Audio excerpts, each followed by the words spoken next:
All right, so we're back. Mr. Hand, you had a procedural issue you want to address? Yes, thank you, Mr. Chairman. After the last panel testimony, became clear there was some confusion on cost of service calculation.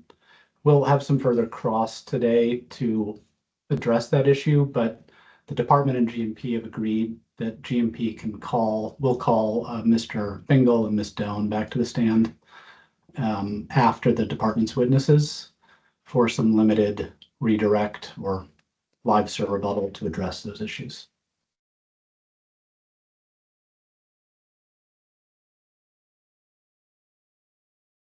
Mr. Chair, you're muted, Mr. Chair. Thank you.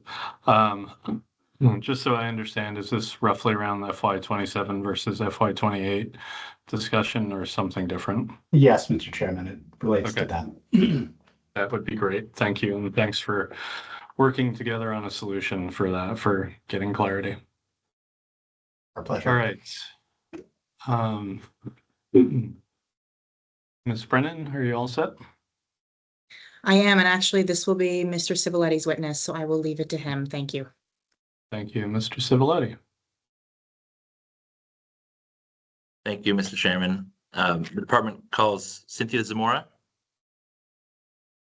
Good afternoon, Ms. Zamora. I see you over to my left now. Yes. Please raise your right hand.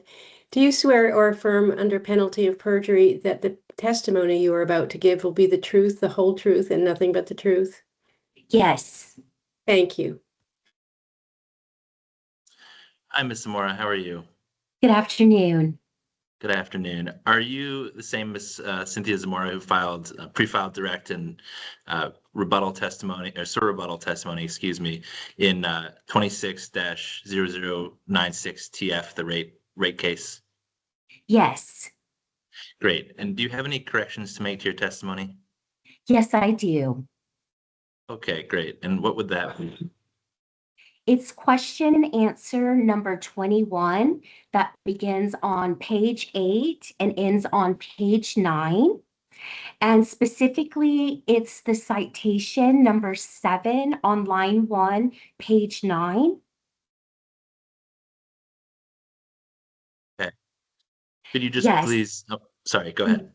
I'm sorry, you go. I'm just going to ask you to describe the citation change.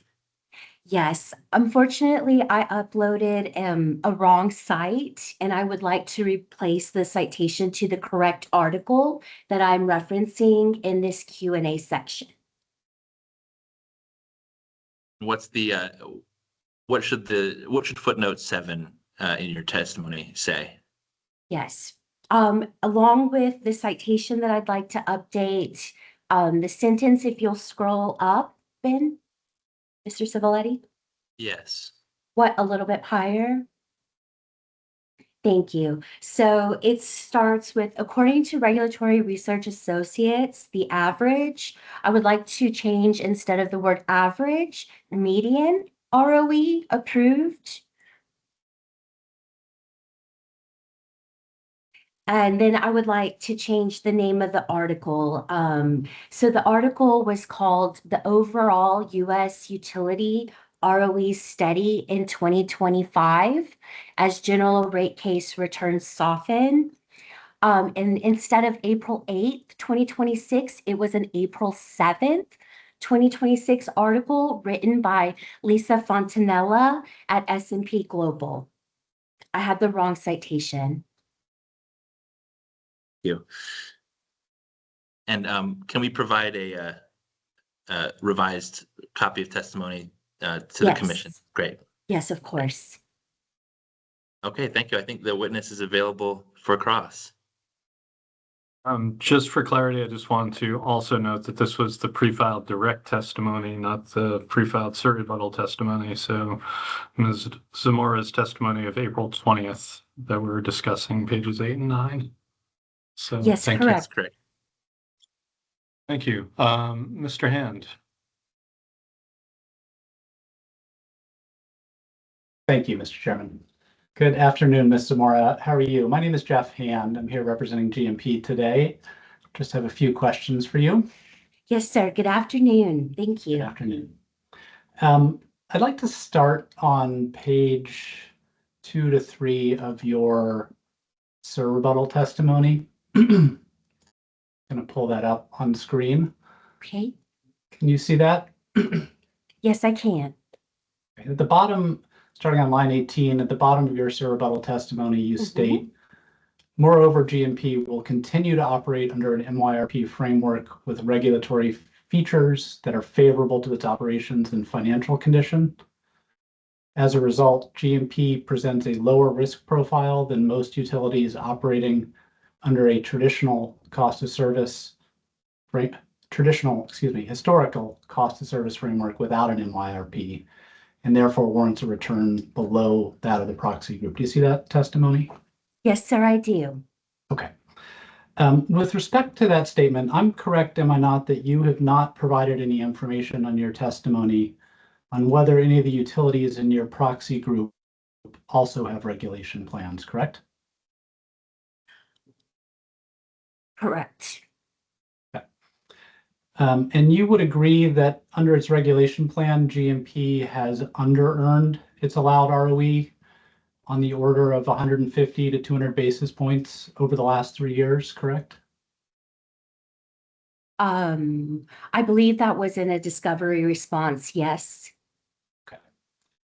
And you have not presented any information on whether any of the utilities in your proxy group are over or under earning their authorized ROEs, correct? I have not, sir, no. Okay. And you certainly haven't presented any information that any of the proxy utilities under earned for 3 straight years at a level similar to GMP's under earnings, correct? Correct. I have not. Okay. Stop sharing this. Do you agree that the department witnesses in this proceeding have proposed several modifications to GMP's regulation plan? I'm aware that they have made some recommendations. Okay. And some of those recommendations will increase risk for GMP under the plan, correct? I'm not sure. Can you be specific about which one you're talking Sure. about? Yeah, so Mr. Thomas has proposed increasing the major storm deductible and the non-major storm deductible up to $1.5 million. Is that correct? I believe so, yes. And that is an increase from the current deductible, correct? Of 300,000, yes. Okay. And Mr. Poor has recommended a performance guarantees related to storage and resilience work, correct? I'm not as familiar with those recommendations. Okay. Were you here for testimony earlier today? Yes, I have been listening, yes. Okay. So you're aware that the department proposed and the department requested and GMP proposed guarantees under the company's SQRP for resilience and storage related projects, correct? I mean, from what I've heard today, yes. Okay. Safe to say you're not familiar with those, so you didn't take any impact of those new performance guarantees into account in forming your opinion, correct? I looked at the overall structure of the MYRP and how it's set up compared to a more traditional historical test year, but I did not individually analyze each mechanisms specifically that has been recommended by all of the department witnesses. Okay. Do you agree that adding additional penalties in an SQRP measure could increase the company's risk under the plan? I mean, potentially. Great. Okay, I want to just turn back more generally to your testimony. You agree the cost of capital analysis is forward-looking, correct? Yes, I do. And that it's based on an investor's expectation of what will happen in the future, correct? Yes, I do. Okay. And you agree that the cost of equity is a reflection of the state of the economy, including factors like economic growth, interest rates, and inflation, correct? Yes. Okay. And I think you'd agree that one of the factors considered when setting the appropriate return on equity is that the return should be commensurate with returns on investments in other enterprises having corresponding risks, correct? Yes. Okay. And in that regard, I want to ask you a few questions regarding your direct testimony.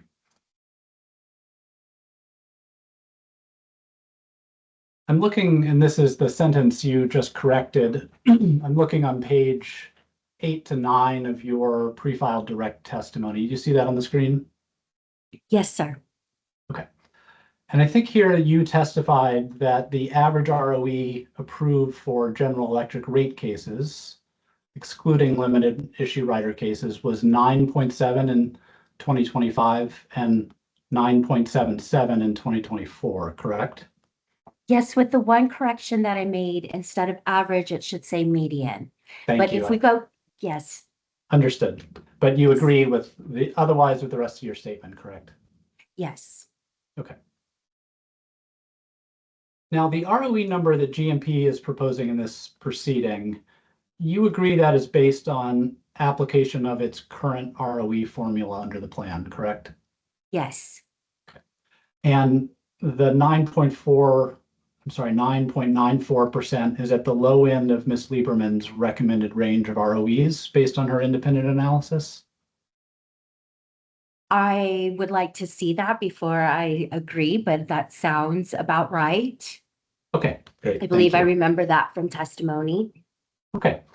Now, as I understand the point you're making on page 8 and 9 of your testimony, I think you're suggesting here that GMP's ROE formula should not be continued because you believe it's producing results that are above recently authorized ROEs. Is that right?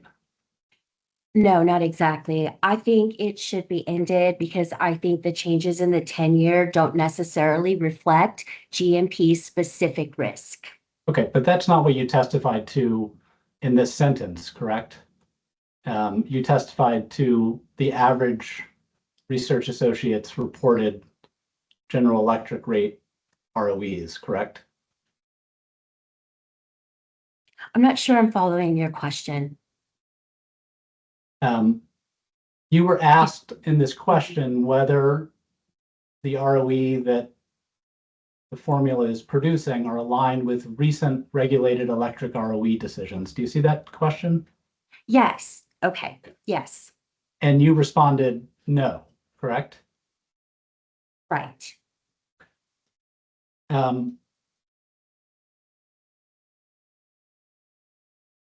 You would agree that GMP's formula has at times produced the lowest ROE in the nation for vertically integrated companies, correct? Yes. Okay.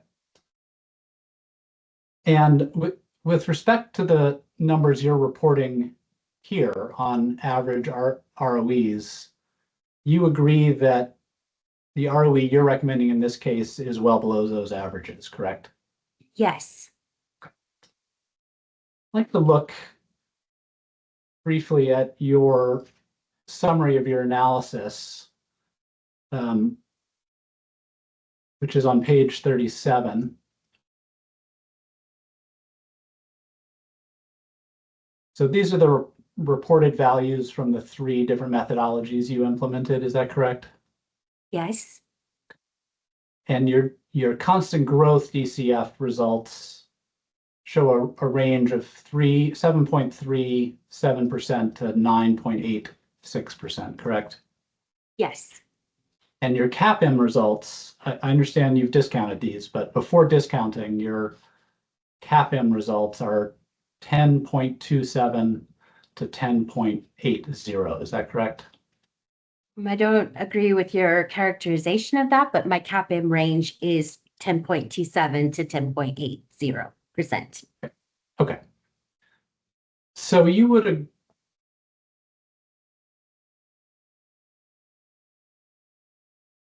agree that the averages we're looking at just a moment ago of 9.7 and 9.77, those do fall within the range indicated by your constant growth analysis, correct? Yes. Okay. And they are actually below the range in your CAPM analysis, correct? Yes. Okay. I want to go back to the clarification you just made That was on page 7 and 8, I believe, or 8 and 9. Do you recall in discovery that we asked you for support for the statement you made in this sentence regarding the average authorized ROEs? Yes, And you provided a discovery response referencing the document that you cited at the time for support. Is that correct? yes. Okay. I'm going to pull that up.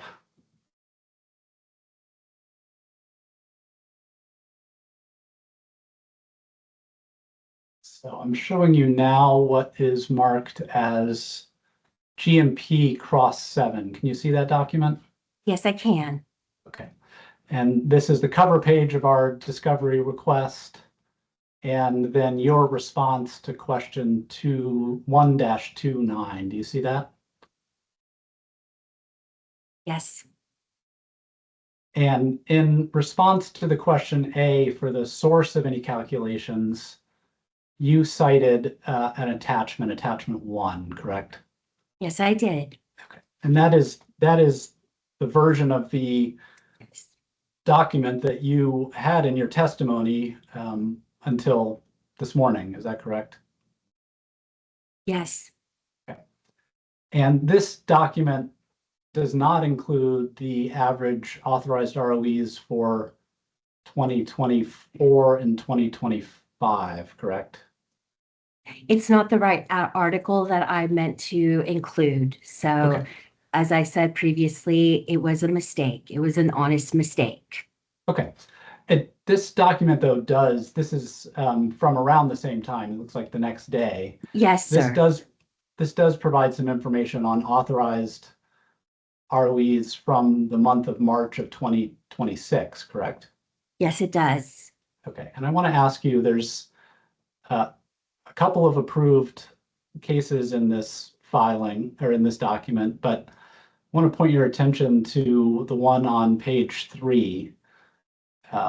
It reads, the largest rate decision in the month was Consumer Energy Company, CE, 276.7 million electric Sorry, increase. can I just jump in 1 second with an objection? This has been removed from Ms. Zamora's citation, correct? Mr. Chairman, we asked discovery on this. This is what was provided. Our witness then in her testimony a month ago noted that Ms. Zamora did not provide support for her statement and called this issue out. She's had a month to correct it, and I just have a couple more questions about the document she cited and actually provided and what that shows. And to be clear, Mr. Civiletti, this document was provided in discovery. Am I getting that correct? Well, Understood. That's Go ahead. correct. Okay. In that case, I'll allow this line of questions. Thank you. So, Ms. Zamora, I was pointing your attention to the second line, second paragraph on page 3. And I actually just want to look at the second sentence. It says the decision maintained CE's authorized ROE of 9.90, matching cases and prior cases and modestly above recent national averages tracked by RRA. Do you see that? I do read the sentence, yes. Okay. And that data is more current with respect to the relevant national averages than the data you referenced in your testimony, correct? A few months more, yes. This is early first quarter 2026, yes. Okay, thank you. I'd like to move the admission of GMP cross 7.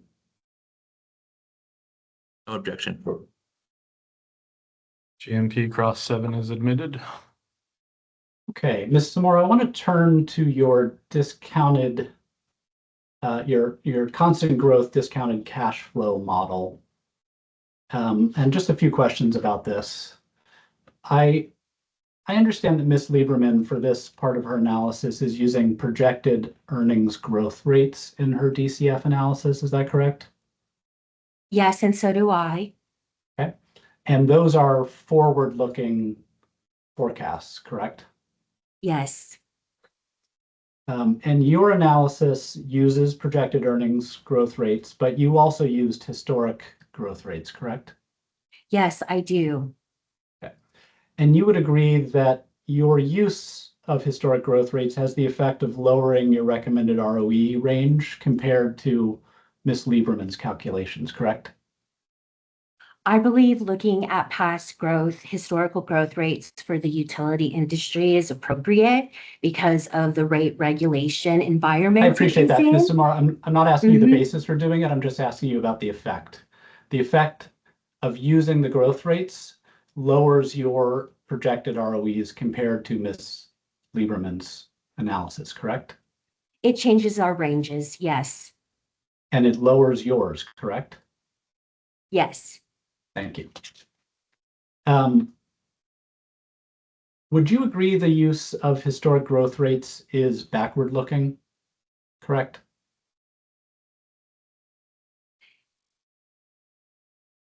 It is, Okay, but thank you. yes. I want to look at page 14 of your direct pre-filed testimony.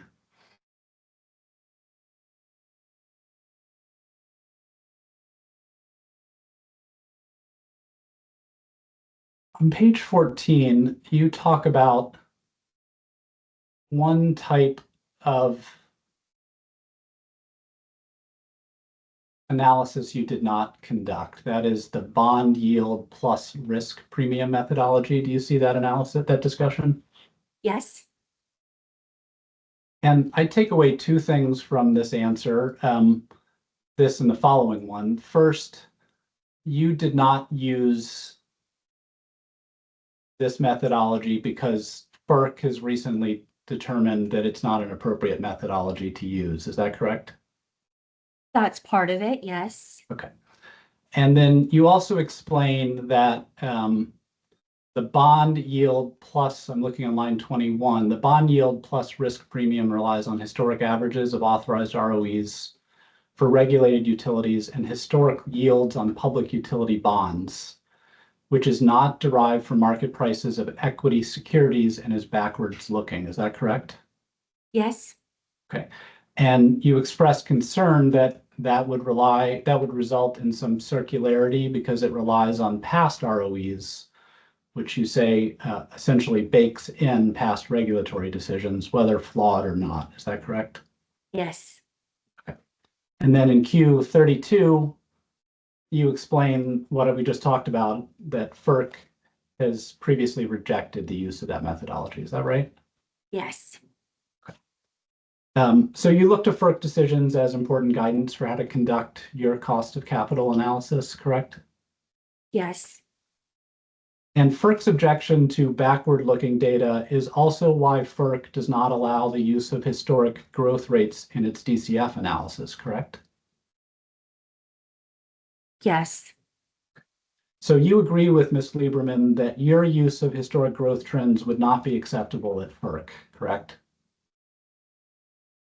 it may not be approved at FERC, but that doesn't mean I might not try to recommend that in testimony. Okay, understood. I want to ask you briefly also about your CAPM analysis. Actually, before we go there, you and Mr. Interline are referencing some of GMP's prior ROEs under the current formula as justification for your position in this case, correct? Yes, Okay. And that is backward looking, correct?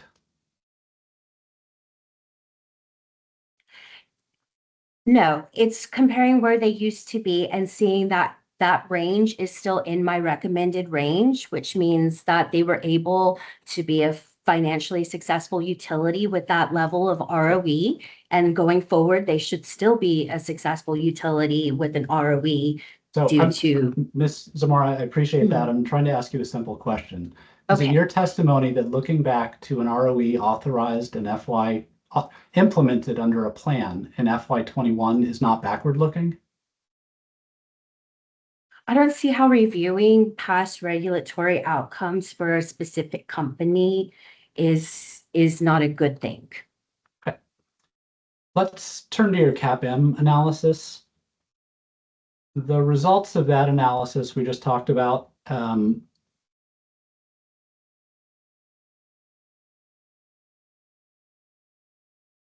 get there.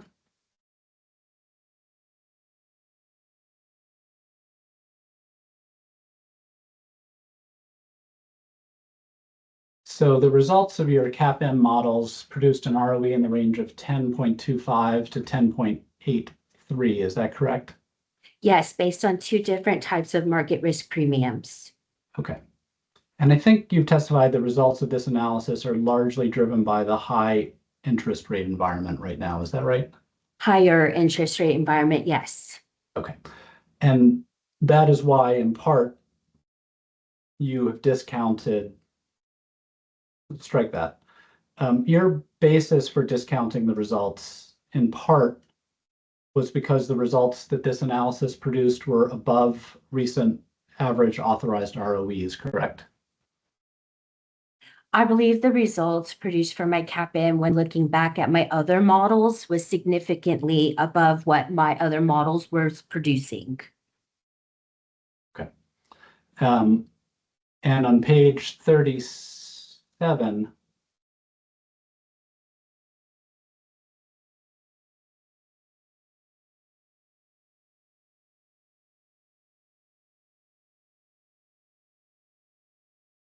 give me 1 second.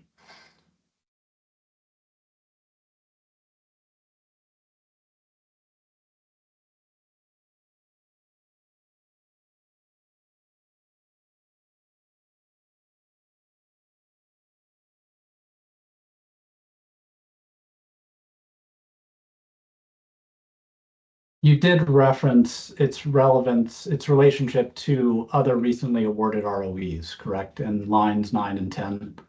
And this is on page 37. Yes, I see it. Okay. And so when awarded ROEs are above the results of one of your methodologies, you have used that to justify a discount off that methodology, correct?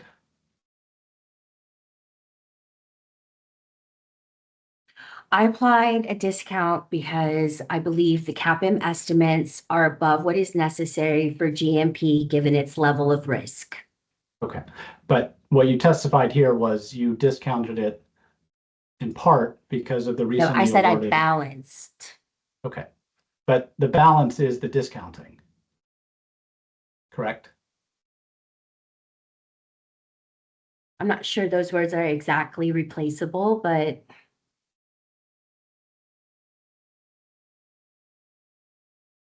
That was your justification for giving the CAPM results less weight. Is that right? I gave the CAPM less weights because I believed the results were higher than the ranges from my other two models and above what was reasonable and necessary for GMP given its level of risk. Okay, thank you. I want to turn to your rebuttal testimony.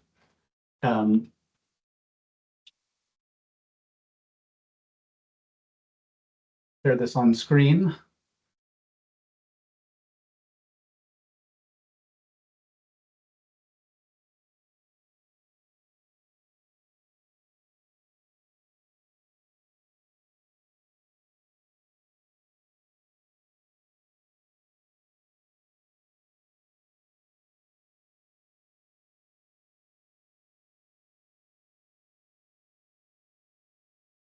Okay, on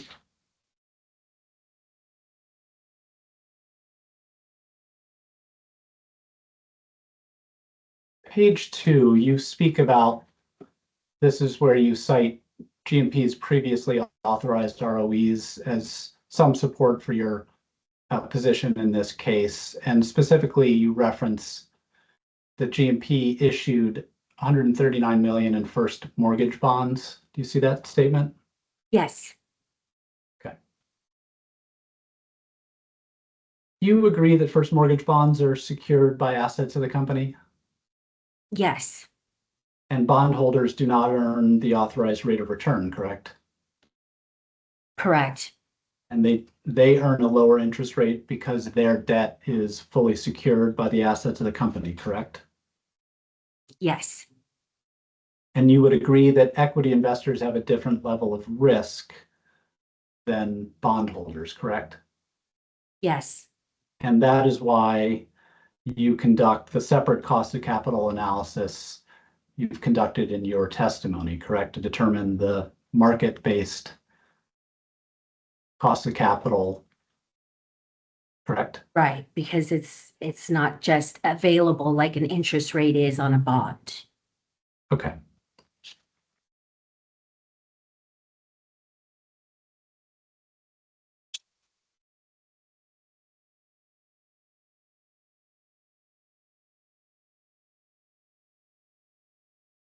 I believe that's all I have.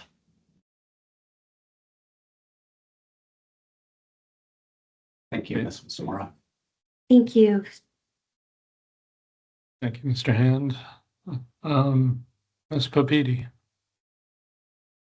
I don't have any questions, so I'll pass it off to other folks from the commission.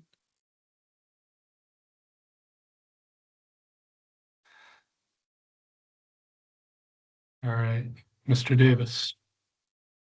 Yeah, did you have any questions, Chair? I do not. Okay. I believe Mr. Allen does. Mr. Allen. But go ahead, Mr. Davis. Commissioner Yeah. Allen, would you like to go first? No, I'd like to defer at the moment. Okay, just making sure, thanks. Oh, sorry, Mr. Burke. Okay, hi, Ms. Zamora, sorry for the Hello. time to get to asking questions. I believe you spoke to this some in your testimony, but I wanted to clarify around the historic authorized return on equity that GMP had, and as that correlates to the investing environment in those years, if you could speak to essentially how they kind of fit into the broader market. Yes, those years were coming, can I pull up my testimony so I make sure I cite the years correctly? Yes. Thank you.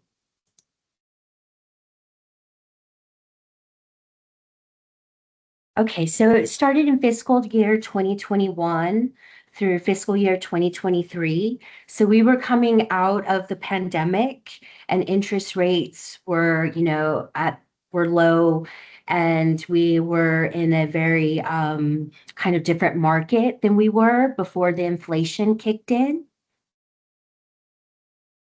We were near zero for the federal fund rate. And then when you see the large jump in fiscal year 2024, that's really when like inflation really got strong. And then that was kind of driving volatility in the US Treasury markets.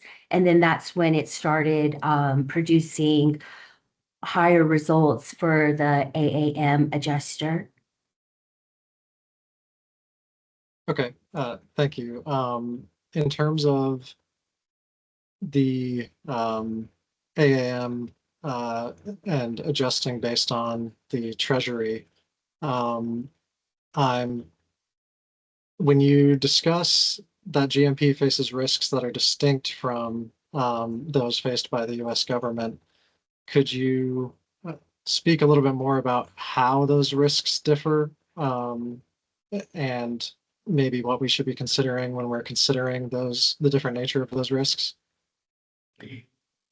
There's a lot of market, with the Iran war, oil, things that are going on just outside of the market, market conditions. Utilities are always defensive and investors are looking for income.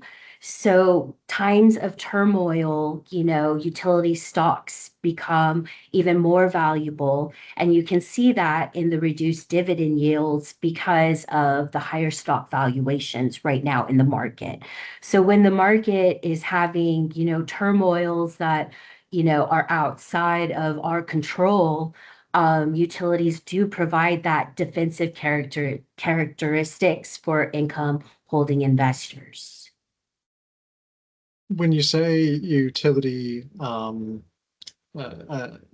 stock is, I guess equity is defensive, could you Characteristics. clarify a little bit more what you mean? Yes, they provide steady dividends. So when investors are looking for steady income, they fall into utility stocks for their safe, stable dividends above what is usually the treasury rate by a few base. So I just want to understand to be clear, the defensive character is as a financial asset for investors. It's kind of avoiding volatility, not that the Yes. utility itself is engaging in some sort of defensive No. action on its own. Mm-mm. Correct. Okay. Okay, thank you. Mr. Davis, can I follow up? Yeah, of course. Great. Ms. Zamora, you mentioned sort of market turmoil, general market turmoil, Iran war, but I'm curious about, would you agree that there's turmoil in the energy sector generally? And I'm thinking about, for example, offshore wind leases being, yanked away fairly abruptly, across the country. You've got investment tax credits ending rather abruptly as well. So when you have turmoil in the energy sector itself, how does that impact sort of this defensive or almost like the safe harbor view of utilities? I think there's also a lot of optimism right now in the energy market too, with all of the investments going online to hook up, AI and the growth of just the consumption of energy. So I think right now, when you look at like the Edison EEI report, they're very optimistic about what's coming on for the energy market. But yes, there are definitely risks. And I mean, there are risks for those utilities that, operate coal and things like that too. So yes, there's definitely risk in the market. Just to be clear, though, just to close that loop, there's risk, including in the energy sector, but the energy sector, and I'm deliberately trying to put words in your mouth, so please correct me, but the energy sector is still less volatile and more safe compared to the market more generally. Right, yes. And that you can tell that by their beta, right, which is less than 1 for the utility average. So yes, utilities are less influenced, no, not influenced, I'm sorry, that's not the right word, are less reactive, I guess, to changes in the market because of their reduced beta, less than 1. Thank you. Thank you, Mr. Davis. Of course. So kind of along the similar line, you recommend not using the AAM with the 10-year treasury going forward into this regulation plan, correct? Yes. Is there a mechanism that would provide for an adjustment that you would recommend? Is there something that more closely matches the risk profile of GMP? I guess I'm recommending, there are other states that have like multi-year rate plans that we've cited to in other, I think in Stephen's testimony, and I think maybe even in mine, the SIR rebuttal. Not all jurisdictions that have multi-year rate plans provide to adjust the ROE. So it's not uncommon to have a multi-year rate plan that doesn't adjust the ROE during the term of the plan, and that it gets set, at the approval time, and then it just remains flat until the next time a multi-year rate plan comes before the commission. Okay, I do understand that. I was asking more from the standpoint of if the commission did want there to be an adjustment. You mentioned that the 10-year treasury is inappropriate for the reasons that you've stated in your testimony, but is there something that might be more appropriate if there was to be an adjustment? I think previously you guys used the 30-year, the differences in the 30-year treasury. I think the 30 years have been a little more stable within less volatile compared to the 10-year.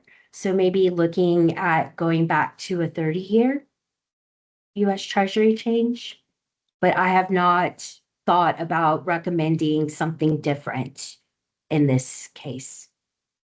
Okay, yeah, I understand that. Thank you for being willing to engage with the question.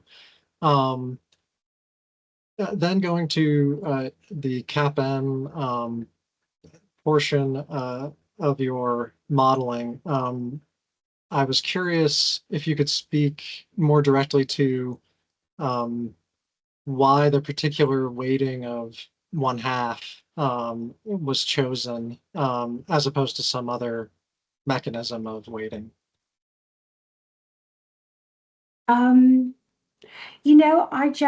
I looked at a few other options, but I ended up thinking that was the best weight. It was also similar, as I mentioned, to the weighting scheme that Ms. Lieberman applied in her testimony and recommendation. And so after reviewing a few different weighting criterias, I ended up going with what I recommended as the weight that I used. Okay. In terms of the past performance of not just GMP, but other, let's say, similarly situated utilities, though of course all have their differences. Did you do any analysis of not just the authorized return on equity, but the achieved return on equity of utilities other than GMP over some period of time? I did not look at achieved ROEs, no. Okay. I don't think you spoke to this in your testimony, but in terms of the GMP achieving or not its authorized return on equity, should that factor into the commission's ultimate authorization of a return on equity? Sorry if that didn't make sense. I'm sorry, can we try that one again? Yeah.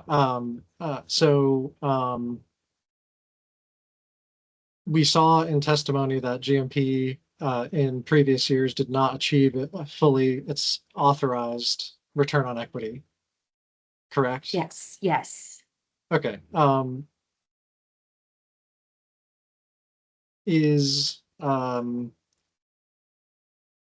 When the commission seeks to set, or any regulatory body of any vertically integrated utilities seeks to set a return on equity, an authorized return on equity, is there a place for achieved return on equity in that decision making?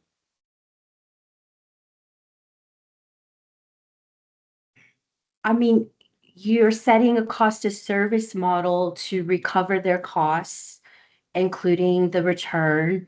And so they're given an opportunity to, do that, but obviously, the results do differ, but the company is in a position to decide, if they want to increase, decrease some O&M, some A&G, postpone some capital. I mean, there's some discretion that they have to manage their cost of service.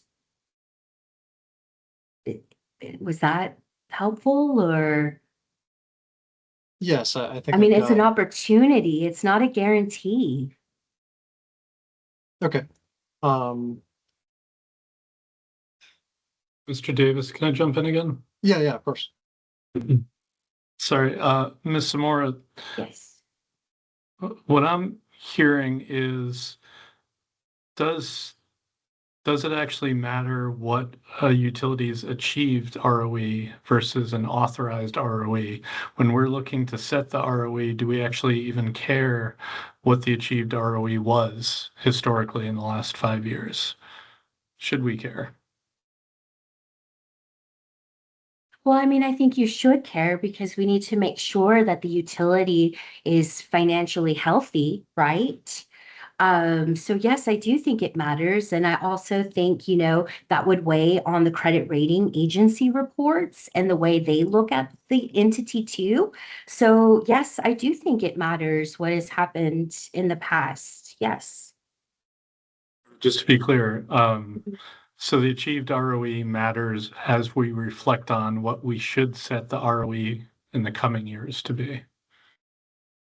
That's more the question is, how relevant is that achieved ROE to our process in setting a forward-looking ROE? I think it should be part of your consideration, but not the main point of your consideration. Thank you. Mr. Davis? Back to you. I think that is all I had, at least for the moment. Commissioner Allen, I can hand it off to you if you have questions. Sure. Yeah, I just have a few questions. Yes. The first question relates to the adjustment mechanism. You make the point in your testimony on page 3 of the rebuttal that there's no evidence. In the middle of the page, it says there is no evidence linking the ROE to 10-year Treasury yields appropriately reflects changes in GMP's overall risk or the returns were required to attract and retain capital. And I struggle with that because at least the way I think about it, this is a 4-year plan. It's not like a 1-year kind of commitment. It's a 4-year plan, and markets can, change quite dramatically. And capital markets over that period of time seem to me like there might be some exposure. And at least in my mind, if the awarded or the allowed returns essentially fall out of line with what investors might kind of require, isn't that a risk that we should be concerned about? Yes, I do think so. Okay. And I think your question was, I do think the results right now are becoming more out of line for what a required ROE for a GMP is. But isn't that more likely? Isn't the risk of falling out of line increased if we set the allowed return, once at the beginning of a 4-year term rather than allow it to kind of vary by something as volatile as the underlying market yield requirements, market risk-free rates of return? I guess there's a big difference between like having a multi-year plan and having a historical test year, because those utilities with more traditional regulatory framework, I mean, they set an ROE and then they stay with that ROE for, a period of time, 3, 4, 5 years. Some jurisdictions require utilities vertically integrated to come in on a certain cadence, but I feel like many utilities in the industry have a set ROE that just does not change every year. And you don't think? And I find that, I'm sorry. No. I'd rather you finish your statement. Okay. Please go. But I'm trying to understand. You don't feel that those utilities that have essentially these set allowed returns over, a 3 or 4 year requirement, or kind of exposed in the third or fourth year to, the ability to kind of raise the capital, or they're any more or less, any more challenged or less challenged than one that's under a mechanism that allows it to adjust with market conditions, like the existing multi-year plan. I mean, right now, I don't think any of the utilities are having any issues issuing debt or selling securities in the market. I know I discussed very briefly, but if you do look at like market book ratios, they're approaching almost 2, so the utilities have been able to issue more stock without devaluing stock for previous investors. And so I haven't heard of any utilities that have been having any access issuing debt or equity in the financial markets at this point. Thank you. And in your direct testimony on page 38, you actually raised the market to book ratios, and I believe you say something to the effect that the market to book ratios approaching 2.0 are not an appropriate standard. How does that inform, how does your judgment about market to book ratios inform our judgment about where we set the allowed return? I think having the market to book ratio in excess of 1 just shows that utilities have been able and are continuing to issue new equities in the market at a price point that doesn't devalue any of the previous investors. They are continuing to pay very steady, strong dividends. And right now, with a low dividend yield, it's because of their higher stock valuations, but they're still, very sought out in the market.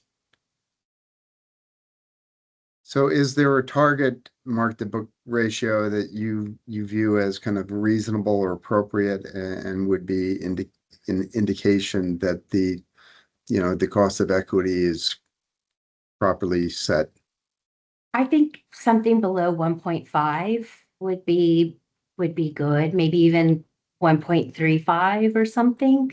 But I haven't put any strong research into that. But I do know approaching 2 is quite large.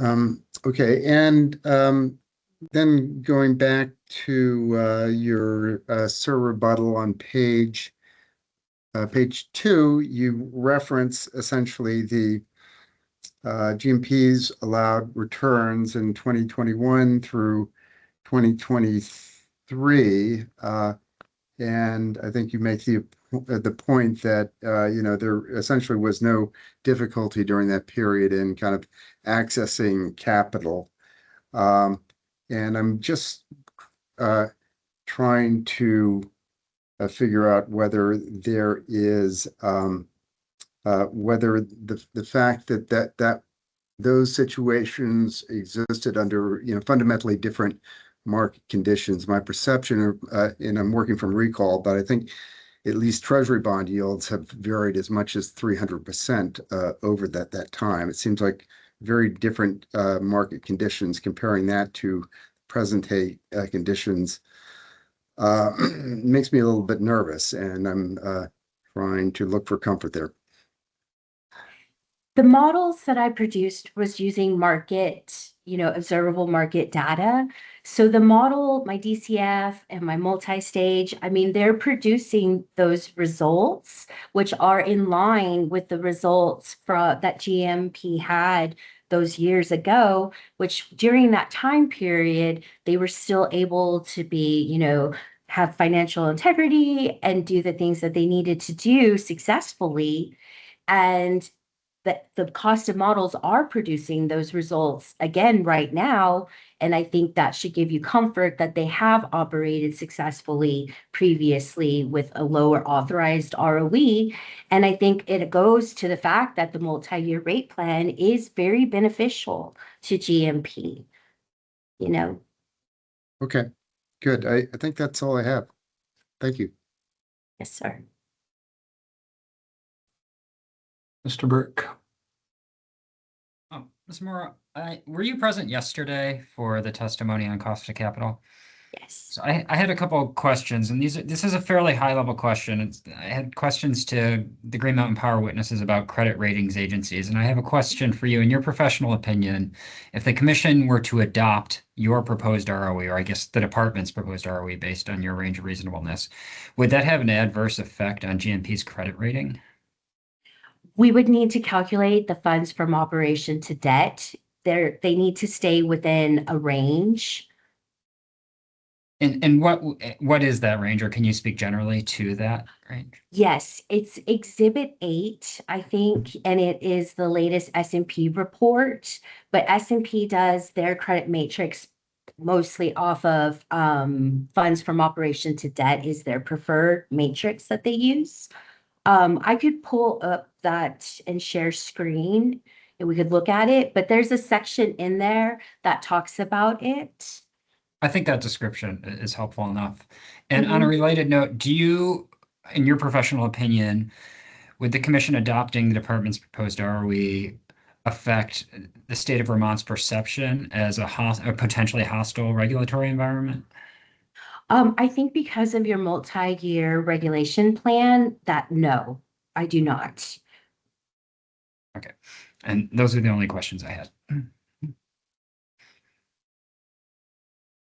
I think that's all the questions from commission side. Mr. Hand, any questions that arose based on responses to our questions? No, thank you. Great, thank you. Mr. Civiletti, any redirect? Thank you, Mr. Chair. Just, I think, two really quick ones. Hi, Ms. Zamora. Do you recall a discussion at the beginning of cross-examination about your proxy group with Mr. Hand? No, I don't think we talked about a proxy group. Okay, well, we'll move on from that one. Sorry, let me look here. Do you recall a discussion of your use of historical growth rates in your modeling? Did you rely exclusively on historical growth rates?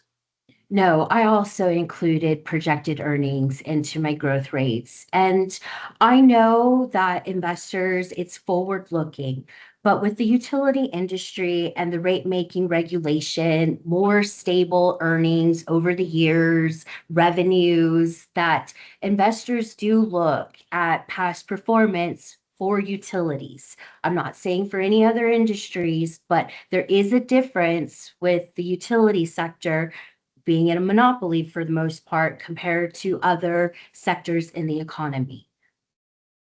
Thank you so much. That's all I have. Great.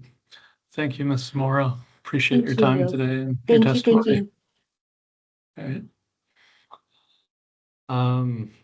Logistics. So Mr. Ivy, GMP did not have any cross-examination. Looking to commission folks, I don't believe that we did on our side. Just double checking. Okay.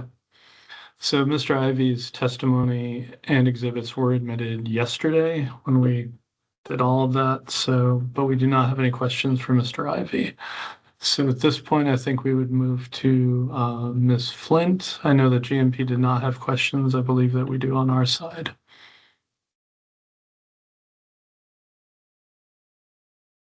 The department calls Carol Flint.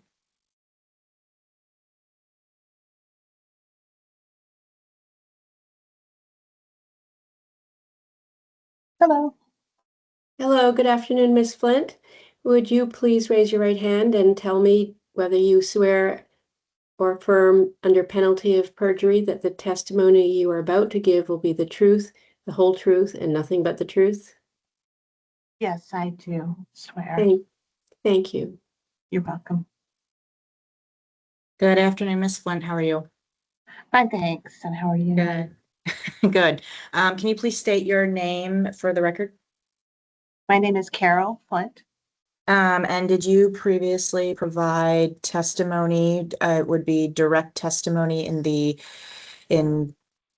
26-0096, and then I believe you provided direct testimony as well in 25-1955. Yes, that's right. Do you have any changes to make to either of those pieces of testimony? No, not at this time. Thank you. The witness is available. Thank you. Ms. Crepiti. Good afternoon, Ms. Flint. Hello. Were you listening on Mr. Castengay's testimony yesterday? Yes, I was present. Okay. And I asked him some questions about your proposal to add an additional affordability metric. Did you hear those questions? Yes. And I just wanted to know if you had any further thoughts on options for additional affordability metrics, and then also in terms of timing of when you would expect to work on that with GMP. I just wanted to flesh out your proposal a little bit further from your, I guess it's direct testimony. It wasn't sir rebuttal, but it was filed on Friday. So, yes, so I did hear Mr. Castengay's response and your questions.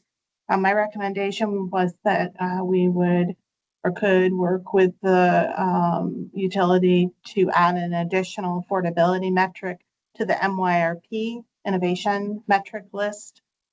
So that would be an attachment to the service quality reporting plan, but not part of the plan's penalties or calculations in any way, just a reporting only metric. And we also wouldn't set a performance standard for that, because the MYRP metrics are just reporting only without some baseline like the other SQUIRT metrics. Let's see. And I think that Mr. Castengay's response was they were willing to work on that or talk with us about it. Okay. And did you have a time frame in mind on that? I think within 90 days of the order would be sufficient. Okay. Sort of a status report or proposed metric. Yes. Yes. Okay. And then in terms of last Friday when we issued some questions to GMP regarding the customer bill format, and did you have a chance to hear the responses that Mr. Castengay provided to that? Yes. And I wanted to get your perspective on how we could, how GMP could make the bill more clear to customers. We had a proposal, I think, not a proposal, but we talked about potentially adding the percentage of the adjuster, the line item adjuster, in the body of the bill. And I wanted to get your perspective on whether you thought that would be useful to customers, and also whether there's any confusion from customers around the adjuster line item and how it's applied. So yes, that's my question. Okay, I'll try and answer it, but please follow up if I'm not hitting at exactly what you want. I think that section of the bill is pretty dense, and based on some of the public comments received in this case, certainly and other comments we've heard from folks talking to Cabby, there's a lot of detail there, and it isn't easy to know what some of those words mean either. Adding additional information and percentages, I'm not sure that will be helpful, respectfully. Perhaps, and also what we hear often from utilities is that section is populated by their databases and they don't have a lot of character room. So that's why it ends up being so compressed. So they have some technical limitations as to what they could do. There are other paragraph sentences in the multi-page bill format or other places where maybe additional information could be helpful. It's also hard to know with a bill, what's going up or down when you have quarterly adjusters. So it's just, I think part of your question was around whether or not those things should be collapsed into the volumetric charge. Am I correct? Yeah. Yes. Yeah. Do you have thoughts on that? So I have two contrary thoughts, frankly. So the one thought is it would be easier to analyze, usage and cost with a simple volumetric charge, and it also gets rid of that, multi-line information. So for the average customer who just wants to know if their bill is going up or down, it's a good thing to do. For the contrary thought is for the people who are hungry for lots of detail, having that information available to them is also important. Does it need to be in that bill though? Could that be provided in their portal or on the second page with additional detail? Isn't just an idea that I'm throwing. So. Okay. Do you think it would be helpful to have the dense information that you referred to in the multi-lines structured more so that a customer could see the calculations and how it's arrived, such as, like a subtotal or, showing that what the line item is applied to and how it's presented, that could that make it easier for customers to understand? Absolutely. I think it could help. But again, that's exactly what I'm talking about with the limited formatting that's available. So I expect that there would be technical limitations that the GMP team would tell us about. We've heard this from other utilities in the past. So my thinking would be to tie again that to another section of the bill where they could talk about things, but in a little more detail, but you wouldn't necessarily have that section of the bill be able to be populated with current billing information from that month. Again, not representing GMP, so I'm just recognizing the challenges. I understand. Yes. Okay. I think that's all my questions for Ms. Flint. Thank you. Mr. Burke. Okay. Mr. Davis. Oh, sorry. Sorry, Commissioner Cheney. If I may, I would just like to follow up on the most recent line of questioning. Ms. Flint, as I understand what you're saying, that you favor simplicity in the bill, and putting the more personal, complex information in a separate area, perhaps a portal or a different, virtual page. So is the goal there then that a customer would see only the variables based on their usage as opposed to the static fee-like portions of their bill? So maybe I can offer a contrast and compare. So some states have even more lines on utility bills because their commissions require fees like our energy efficiency charge or their program charges, et cetera. And it goes on for 12 lines. So there's a lot of frustration about these add-on charges. And the average customer perceives all of these charges as add-on charges. Collapsing it into the volumetric charge is just another way of expressing how those charges relate. Collapsing some of them into the customer charge, again, another way of expressing how those customers are billed.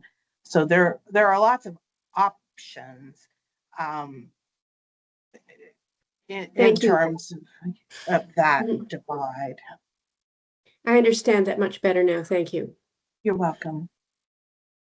Go ahead.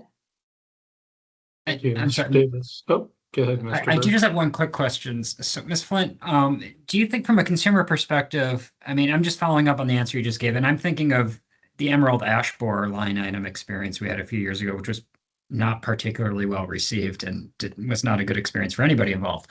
But do you think that it's better to have that level of transparency for customers, or do you think it's better to give customers more of the simplistic outlook and then have, for those more interested customers, access to a more detailed breakdown on an alternates? I think that's kind of what I heard you saying, but I just want to make sure that's what I understood. I think the average customer, and we know that the average customer is not necessarily the person who will pick up the phone and call Cappy. So it's a little hard to parse out. But I think the average customer just wants to know if their bill's gone up or down. If there's some explanation about that, that's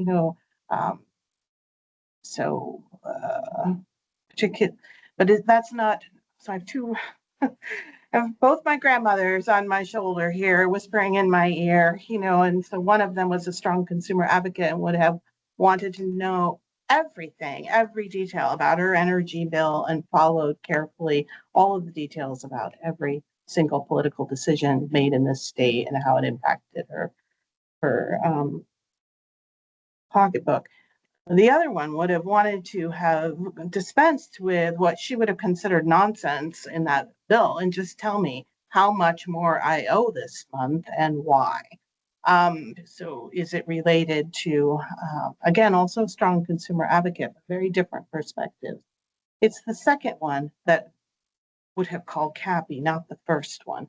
The first one was so well educated, she didn't need to. The second one would have been vociferous in her protest of, well, isn't this just part of what I have to pay? And isn't it triggered by the volumetric charge in the first place? I don't mean to say she wasn't educated, but she didn't care about the same kind of detail. So if I had to say what the split was based on my years of experience with Cappy and decades of experience working with consumers, I'd say we're probably talking about 20% that want the detail, maybe 25%, but certainly not more than that. That's a big guess. Thanks. I appreciate the response. I will not speculate as to which side of your family you take after. A little of both. Can I just follow up really quickly on that? Ms. Flint, how important is it that the information be on the bill versus being available on, for example, GMP's website? I'm just kind of curious. We always look to, well, the bill should have a full explanation. I'm guessing a decent portion of people actually just receive their bills electronically at this point, and might just be able to access a hyperlink, something like that. And those might also be the people that really want to dive in. So first off, that was a bunch of speculation on my part. You can comment on how accurate that might be. Yeah.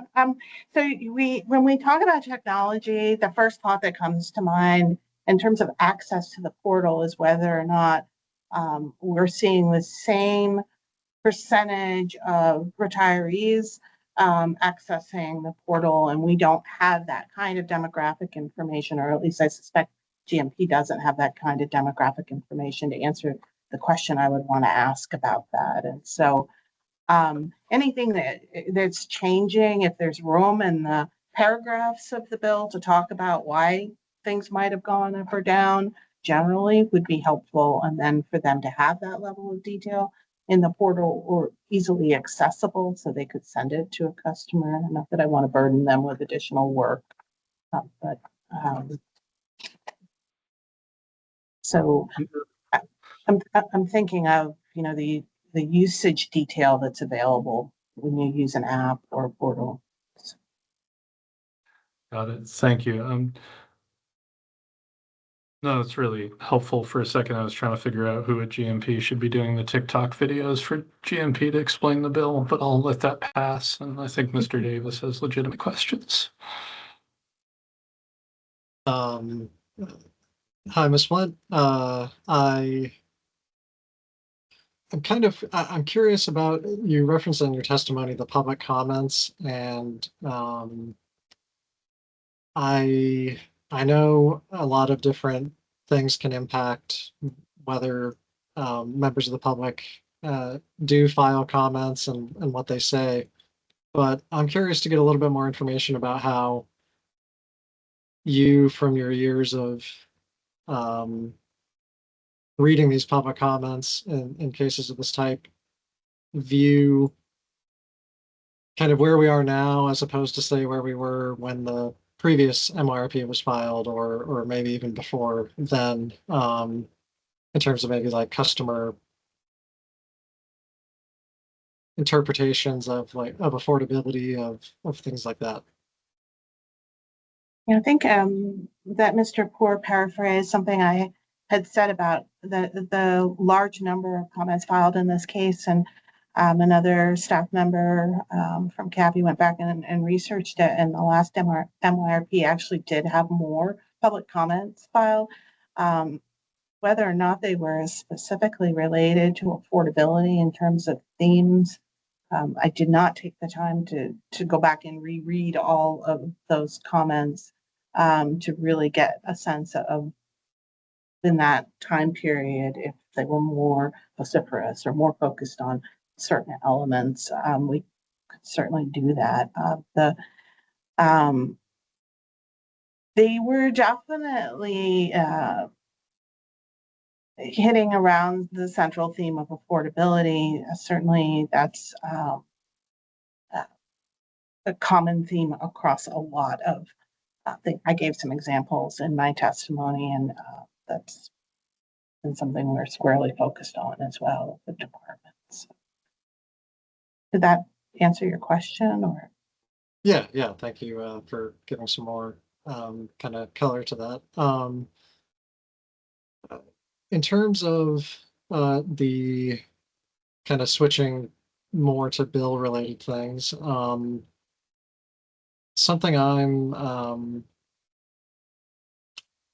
curious about, maybe concerned by, is how the presence of the adjusters on the bill, or not just on the bill, but kind of the adjusters in general, might make it more difficult for customers across the state to interpret how their, or perhaps even across the country, interpret how their rates differ from GMP's rates. So for instance, I'm a Burlington Electric Department customer.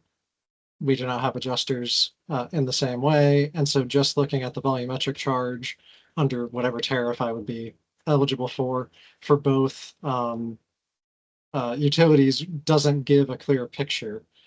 And I was wondering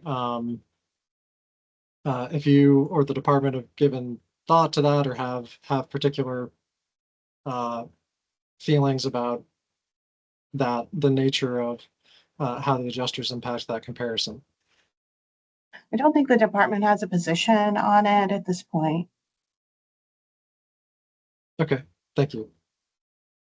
And then just back a little bit on affordability, but I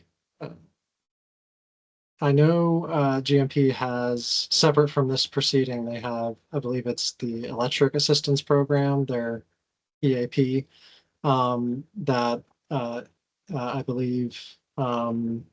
Castengay talked about yesterday. I was curious if the department and GMP had any thoughts on perhaps other ways to improve affordability, if something exists like that, or kind of the functioning of the EAP as it is now. Anything kind of on that topic? Well, the GMP did increase the opportunities for arrearage forgiveness by adding that second forgiveness think that was maybe a year or so ago. So they have made some tweaks to their program offering, given the overall program structure and what's possible. I would also say that the company uses the opportunities that the disconnection rule 3.3 provides in terms of offering reasonable payment plans to their customers. We work with them on a regular basis.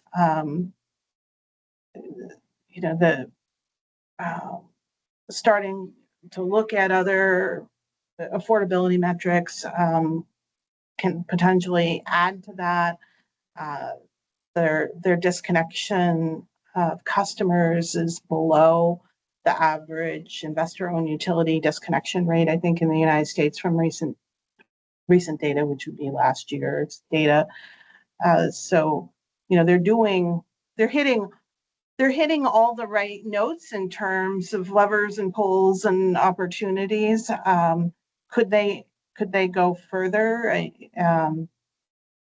Potentially. Have we actually discussed going further? No. Okay, great. That's very helpful. And that's all I had in terms of questions. Thank you. Mr. Hand, any follow-up based on our questions? No questions. Sorry, no questions. Thank you. My apologies, I lost track. Was it Mr. Civiletti, Ms. Brennan, for redirect? It was me, and I do not have any redirect. Thank you. Thank you. Great. Thank you, Ms. Flint. Appreciate your time and your testimony today. Very welcome. All right. I believe we have Mr. Hunt next. The department calls Stephen Hunt.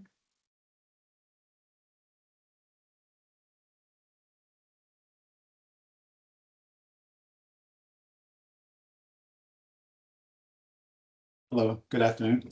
Good afternoon, Mr. Hunt. I will swear you in if you raise your right hand. Do you swear or affirm under penalty of perjury that the testimony you are about to give will be the truth, the whole truth, and nothing but the truth? I do. Thank you. Hello, Mr. Hunt. How are you? Doing well. Good. Can you please state your full name for the record? Stephen Darnell Hunt. And are you the same Stephen Hunt who provided pre-filed direct and pre-filed surrebuttal testimony in both 25-1955 and 26-0096? I am. And do you have any edits, updates to make to your testimony at this time? No, I do not. Okay. And yesterday we were granted the opportunity to do very brief direct on it was GMP Redirect 1 regarding their power supply and retail revenue, as well as their exogenous change adjusters. Do you recall that filing that GMP showed and I sent to you? Yes, I do. And have you had a chance to review it? Yes, I did. And what are your thoughts on that? I think that the proposal does largely go to many of the issues that I presented in my testimony. Two of the main things that I had mentioned in my testimony regarding the frequency of rate changes were to allow for more consistent rates for customers, less frequent changes, and that there would be less of a regulatory strain on the commission department resources. And their proposal does have the effect of having changes to the tariff rates twice a year, and goes a long way to address those concerns. It has the effect of slowing down the pace of rate changes without creating long-term regulatory lags. I think, in terms of evaluating it, more further and having, I think it may be beneficial that there be some, limited dialogue with the department just to make sure that we fully understand the details of what the proposal is. But I don't think that's something that would take a lot of time, and something that it's probably in the best interest that we try to do before, the end of the proceeding, maybe before briefs. Thank you. And with that, the witness is available.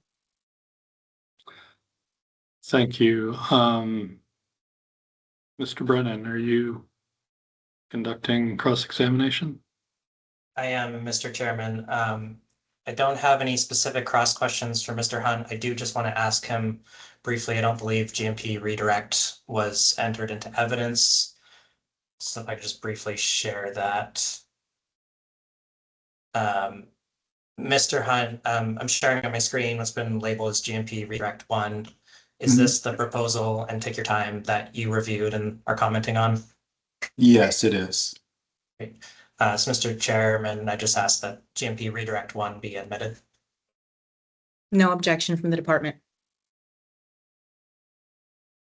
Sorry, this is GMP redirect 1. Did I get That's that right. correct? GMP redirect 1 is admitted. Thank you. No further questions from GMP. Thanks. Great. Thank you. Turn to Ms. Papiti. Good afternoon, Mr. Hunt. Good afternoon. How you doing? Good. How are you? Doing well. Good. So I have a question for you that I'm not sure if you're the right witness. But we, at the end of Mr. Poor's testimony this morning, were you here for that? Yes, I was. We talked about the accounting treatment for the resiliency projects. And I'm wondering, does the department have any concerns with GMP's proposed accounting treatment for the resiliency projects? Are you the right witness to ask that? I would benefit by a bit of a refresher there. I don't recall there being an issue. I think we were talking about the timing of when the projects would show up in rates. And so that was the topic. So I don't think the department brought up any issues, but it seemed to me that there might have. I wanted to just clarify that there were no concerns about that. I have not identified any accounting concerns with that. I don't have all the details squarely placed in my mind at the moment, but based upon the work that I've done on the case, I did not identify that as an issue of concern. Okay, thank you. And just checking my notes. I think that's all I have. Other folks have questions, so pass it on. Do you have, Mr. Hunt, I've got a question for you. This is your testimony in case 25-1955, your surrebuttal testimony filed last week. Okay. And this is page 6 in particular. Excuse me. Line 10 on page 6 of that testimony states further GMP's risk, and sorry, you're talking about ROE adjustment mechanisms. But line 10, further GMP's risk is mitigated during the MYRP due to reduced regulatory lag, as quarterly adjustment mechanisms allow for more frequent rate updates. So what we just talked about is actually moving from quarterly, some quarterly to semi-annual. So how do you define regulatory lag? I mean, that could be, years depending on, or it could be quarterly, it could be semi-annual. How do you define lag, and what is an appropriate level of risk? It's a very open-ended question, but I'm just asking you to reflect on that. Yeah, and good question. It reminds me of the accounting questions we have of what is materiality? And, you ask 5 accountants, you get 5 different answers. I think that here, what we're moving from is really, additional 3 months, going from quarterly to semi-annually.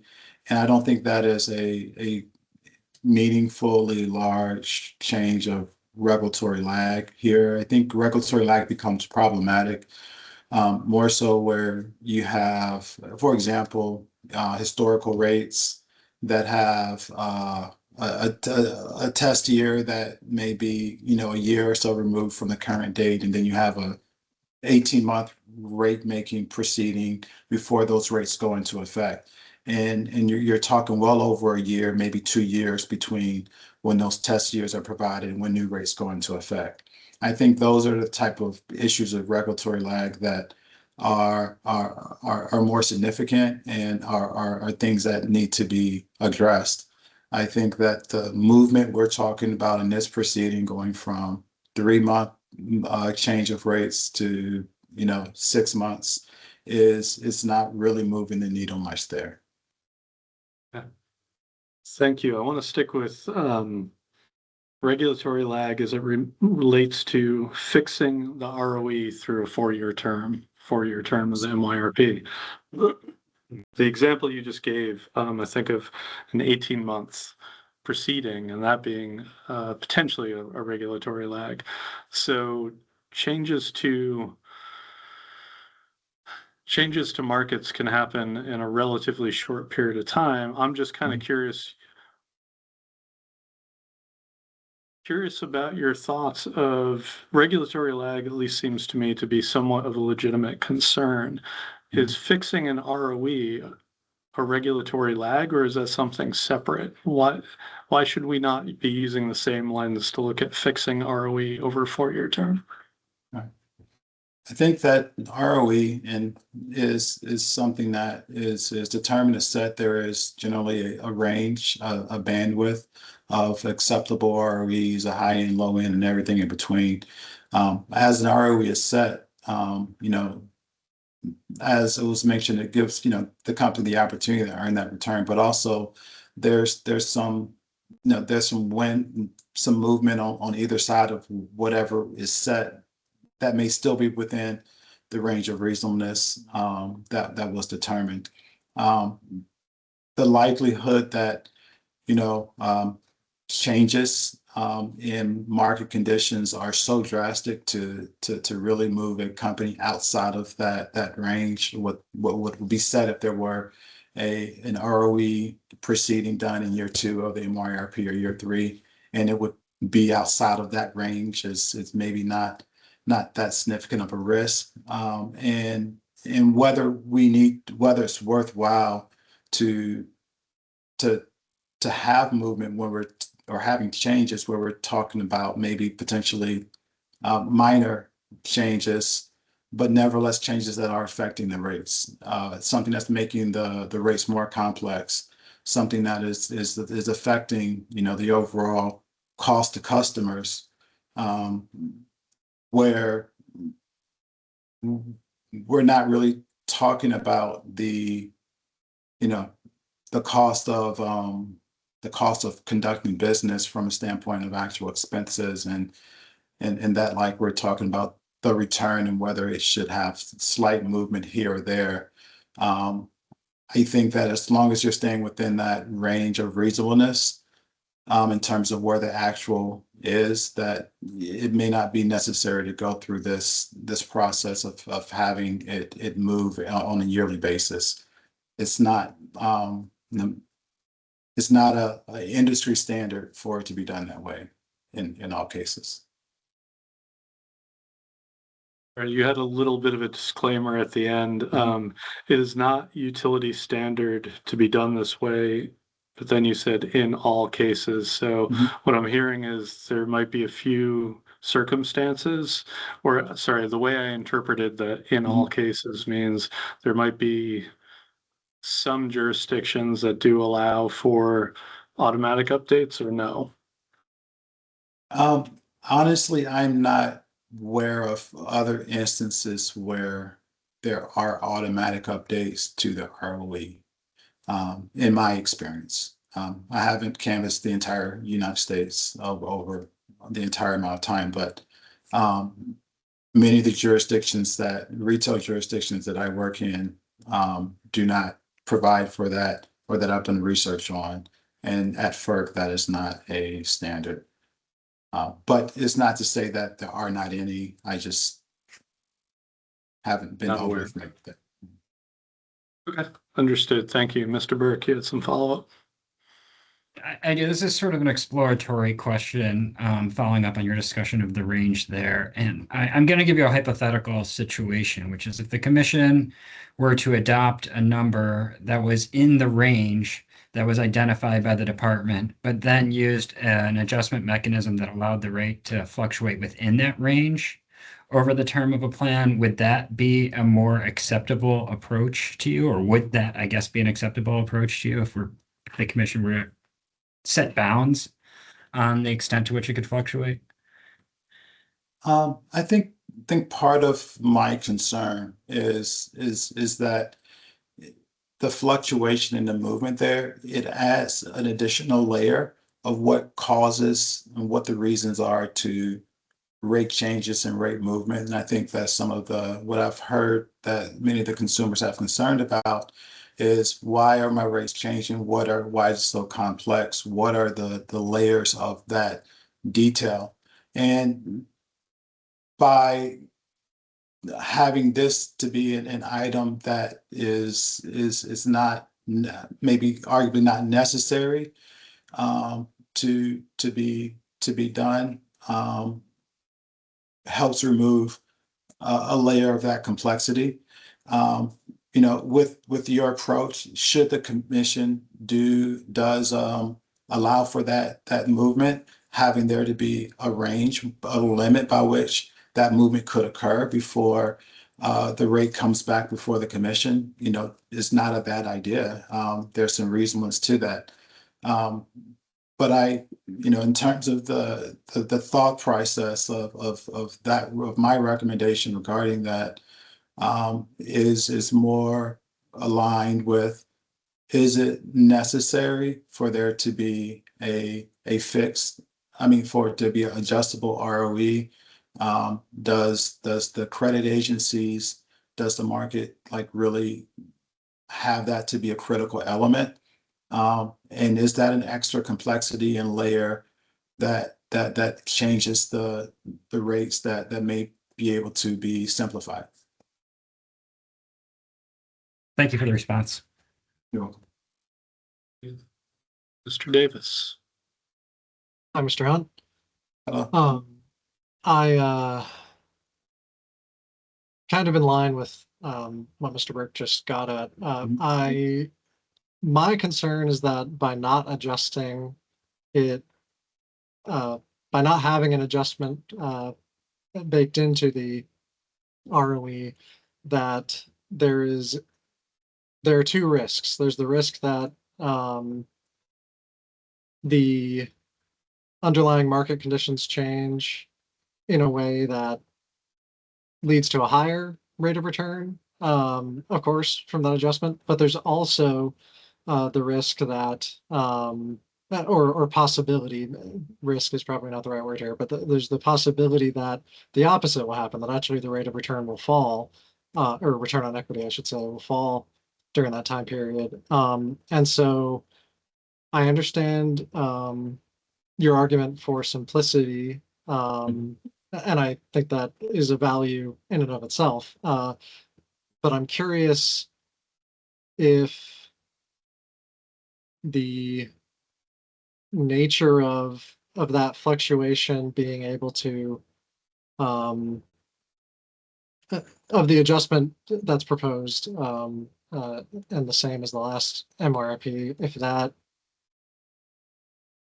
protection to consumers is, or that possible protection to consumers and to the utility is essentially worth that simplicity. And I understand you've said the simplicity is preferred, but could you speak more to, in particular, that quality of the adjuster keeping within some kind of bound the return on equity tied to an inflationary measure, essentially like a risk premium measure.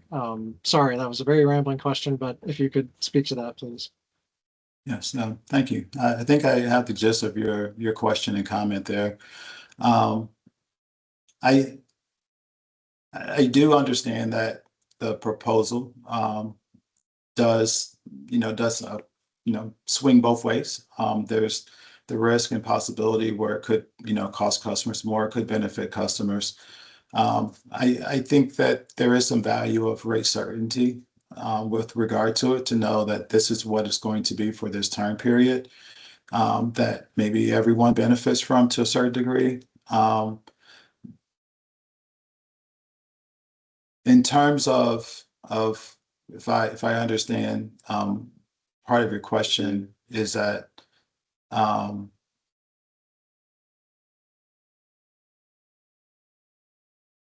whether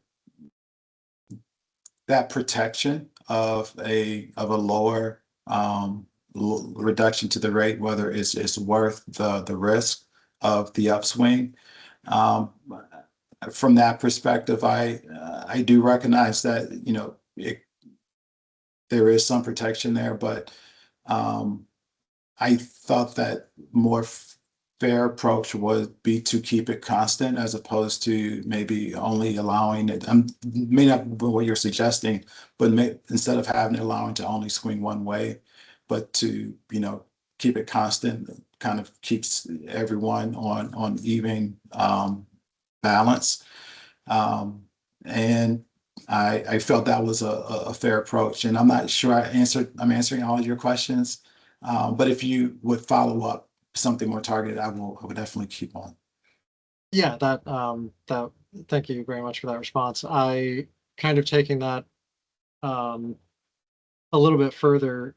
If is part of your recommendation based on current or recent market conditions, if market conditions were different, either in terms of inflation or in terms of differences in risk-free rate, would you feel differently about there being an adjuster? My opinion was not principally based upon expectations of future changes of rates. I feel that there's, we've talked today about, some of the uncertainty in the markets, and just not sure whether it's going to be of value or not. But that wasn't necessarily a key contributor, or really something I did much analysis on to say, well, what's the likelihood of there being, reductions or increases, in the next 4 years. I feel that it wouldn't be scientific enough to be able to be worth the analysis. Okay, thank you. And then I think the last question I have on that sort of line of thinking is, would the length of the term of the MYRP change your view on an adjustment mechanism? So like, say, hypothetically, the MYRP was going to be 20 years long versus the 4 years long. Does that factor in? Right. I think that with longer term MYRPs, it kind of brings me to the idea of, like, traditional, I'll say, FERC formula rates, where you have a rate that's set, a model that's set, and it gets updated on an annual basis until the model is changed again. And we're talking about a longer term MYRP. Maybe it becomes closer to that type of model. But with that type of model, if it were that long, I would say that the utility probably would be able to maybe come in for a resetting of that ROE after, some period of time, to allow for it, to the extent it becomes, demonstrated to be not, properly aligned with current markets. And so that's something that could be an option, if we had such a longer term MYRP, to allow for that to occur. And that might be the moving piece that changes, but keep everything else constant, single issue type of matter, if we had a longer term type of rate analysis.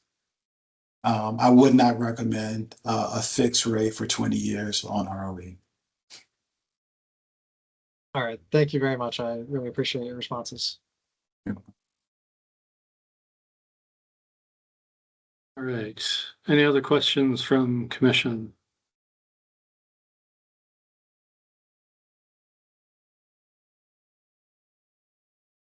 All right. Not seeing any. Mr. Brennan, any questions or any responses raise any questions for you? They did not, Mr. Chairman. Thank you. Thank you. Ms. Brennan, any redirect? No redirect, thank you. Great. Thank you, Mr. Hunt. Appreciate your time. Thank you. Take care. All right. I just want to do a quick time check. Do we have, Mr. Brennan, do you have cross for Mr. Thomas? I do have some brief cross for Mr. Thomas. I think we estimate about 5 minutes. I think we can keep close to that. Okay. I'd suggest we keep going and see if we can finish out today then. So, great. All right, thank you. The department calls Jacob Thomas. Good afternoon. Good afternoon, Mr. Thomas. I'll swear you in if you raise your right hand. Do you swear or affirm under penalty of perjury that the testimony you are about to give will be the truth, the whole truth, and nothing but the truth? Yes. Thank you. Hello, Mr. Thomas. Can you please state your full name for the record? Jacob Thomas. And are you the same Jacob Thomas who provided pre-filed direct and pre-filed surrebuttal in case numbers 25-1955 and 26-0096? Yes, And do you have any corrections to make to your testimony at this time? I do. What is that correction? It is related to the discussions earlier with Mr. Poor regarding his recommendation on resilience projects. And so Mr. Poor had recommended a reduction in the resilience projects, and we had mistakenly assumed that would have no impact in fiscal year 27, so it was not included in my cost of service. It should be included in my cost of service, so I need to make that adjustment. But I don't have the numbers today. Okay. The witness is available. Thank you. Mr. Brennan. Thank you, Mr. Chairman. Good afternoon, Mr. Thomas. I'd like to start. I'd like to start with that's fine. With your correction and the conversation earlier with Mr. Poor.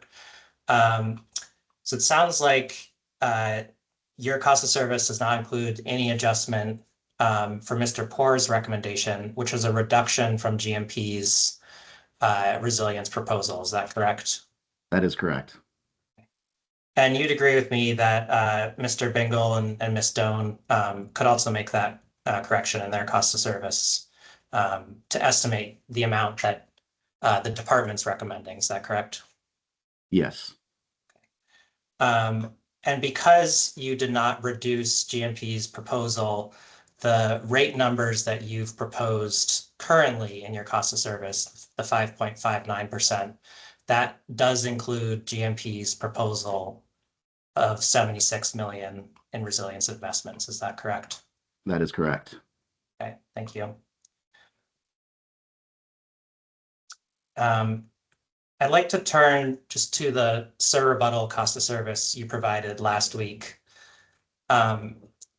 Is it fair to say the primary purpose of your surrebuttal testimony was to present the department's revised cost of service based on the department witnesses' surrebuttal positions? Yes. And you did not change or build this revised department cost of service off of any of the accepted recommendations or corrections that GMP filed in its own rebuttal testimony. Is that right? I started from GMP's original cost of service and then made additional adjustments to reflect the department's positions. Okay, and those original adjustments, are you aware they reduced the required rate adjustment from about 7.5% to about 7.06%. I'm talking on GMP's cost of service. Subject to check. Okay, thank you. And those updates that we're talking about, I just want to clarify your earlier answer. Those did not make it into your rebuttal cost of service. Is that right?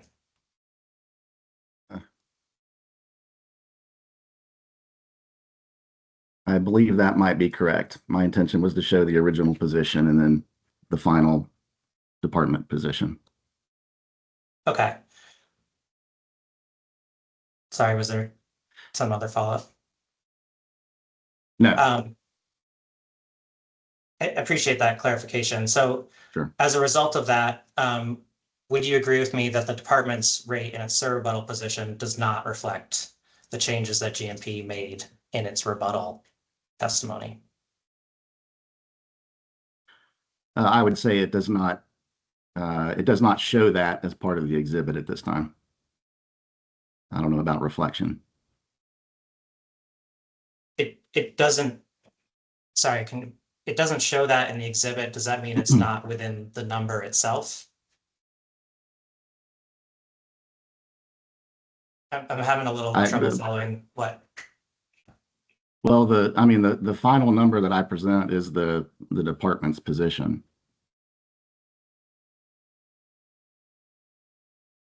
Yeah, I understand that your rebuttal testimony at 5.59% is the department's final position.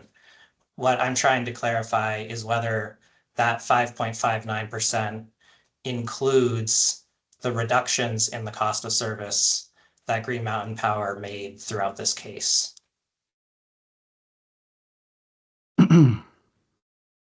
I would have to go back and check. Hang on. It might be helpful if I can show your exhibit. I'm going to share. Sorry, the sharing button's in the way. So what I'm sharing for the record is exhibit DPS JMT3, and this is the revised version. Is this the exhibit you provided with your rebuttal testimony? It is, yes, and seeing that, yeah, the 7.5% increase is reflective of GMP's original case, Okay, and the so 5.59 therefore is an adjustment to that original case.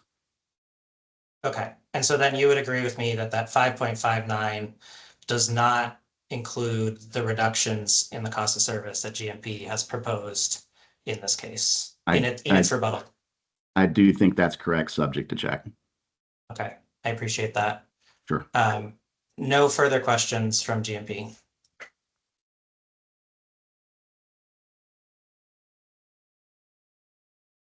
Thank you. I just want to make sure I actually understand, and this might be a question more for Ms. Brennan. There's corrections to Mr. Thomas's testimony and specifically to the exhibits, but we don't have the corrections at this moment.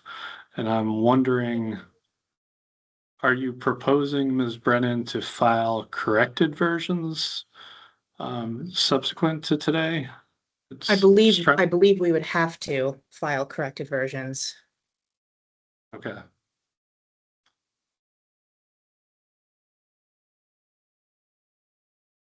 All right.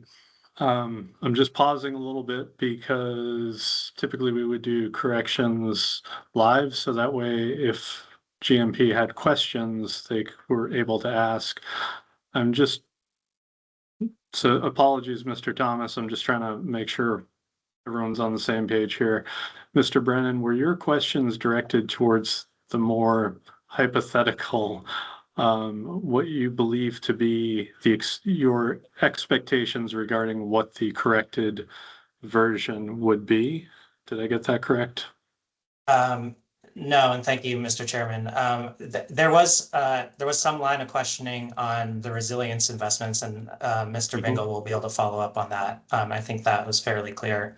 The line of questioning on the department's rebuttal cost of service, I believe the witness testified that they have not corrected their cost of service to include the adjustments that GMP has made, and that's the state of the evidence as it stands right now. I would ask, I think this is where the chair was going, but if there is any corrections here, I just would reserve the rights to review those and question the witness and follow up and just hold the record open on that point. Ms. Brennan, any specific response to that? No, and I think that that's appropriate. Great. Okay, in that case, Ms. Brennan, once the corrected testimony is available, please circulate that. And then Mr. Brennan, I don't want to hold this up indefinitely. Maybe once we get to the briefing, talk about the briefing schedule. We can have a certain date by which you can say whether you wish to exercise the right to follow up on Mr. Thomas's corrected testimony. So when we look at that in the briefing schedule, does that work? Yes. Okay. All right, thank you. Ms. Papiti. So just to understand the corrections that will be made, there's two buckets. One would be to ensure that the department's recommendation takes into account the adjustments that GMP has made over the course of the proceeding. Is that correct? Yes. And then the second bucket would be to ensure that the resiliency project amount that the department is recommending for capital expenditures is reflected in in your cost of service. Is that correct? Yes. Okay. If I could on that one Yeah. point, is that only a correction to 1 year? Is that only to fiscal year 27 that correction is being made? Yes, sir. My focus has been on fiscal year 27 only. Okay, thank you. And so that's going to be a significant reduction from the 76 million. Is that what I heard? Yes, I believe Mr. Poor's recommendation was roughly 28.3 million instead of 76 million. Thank you. So the department's recommendation will go down from 5.59 to a lesser amount, correct? That's correct. Okay. Okay, yeah, I just wanted to make sure that was clear in case Yeah. we had any questions. Sorry to jump in here. Yes. I don't want to testify. I don't want to testify on the record, but I believe the amount that is going to decrease as a result of my conversation with the witness is because of the adjustments that GMP has already made in this case. That was detailed in Mr. Bingle's rebuttal testimony. I think that is where the reduction in the cost of service will be, and then Mr. Bingle will be available to discuss with the commission what the impacts of the resilience projects will be. Okay. I don't think the impact of the resilience projects was testified to. That's helpful. I don't want to go too far into having, I appreciate Mr. Brennan, you're trying to provide a little bit of clarity here. Just want to make sure that Ms. Popiti's question to Mr. Thomas, Mr. Thomas, do you agree with what Mr. Brennan was just, the clarification Mr. Brennan just provided? Perhaps my intention was to make two sets of adjustments, one to adjust to reflect GMP's rebuttal position in the case, and then a second adjustment to also reflect Mr. Poor's recommendation to get to a final DPS number as compared to GMP's rebuttal position. If that's different than what Mr. Brennan was expecting, then I need clarification from somebody. And I would suggest that clarification take place offline. It sounds like Ms. Brennan is going to be submitting some revised testimony. Ms. Brennan, I would ask that if possible, you coordinate with GMP just to ensure that everybody's speaking the same language. So when you file something, it minimizes the potential for any surprises, I guess. Sure. That would be much appreciated. Thank you. Thank you.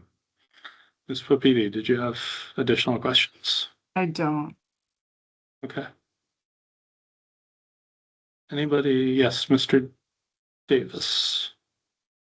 Hi, Mr. Thomas. Good afternoon. I wanted to talk about the deductibles a little bit, in particular the major storm deductible. In the record, as the SIR rebuttal ultimately wound up, you recommended a $1.5 million deductible with no adjustment. Is that correct? That's right, with no year-over-year adjustment for the remainder of the plan. That is my position, yes. Okay. I was curious in terms of the deductible itself, its value. You point out that in your testimony that utility costs,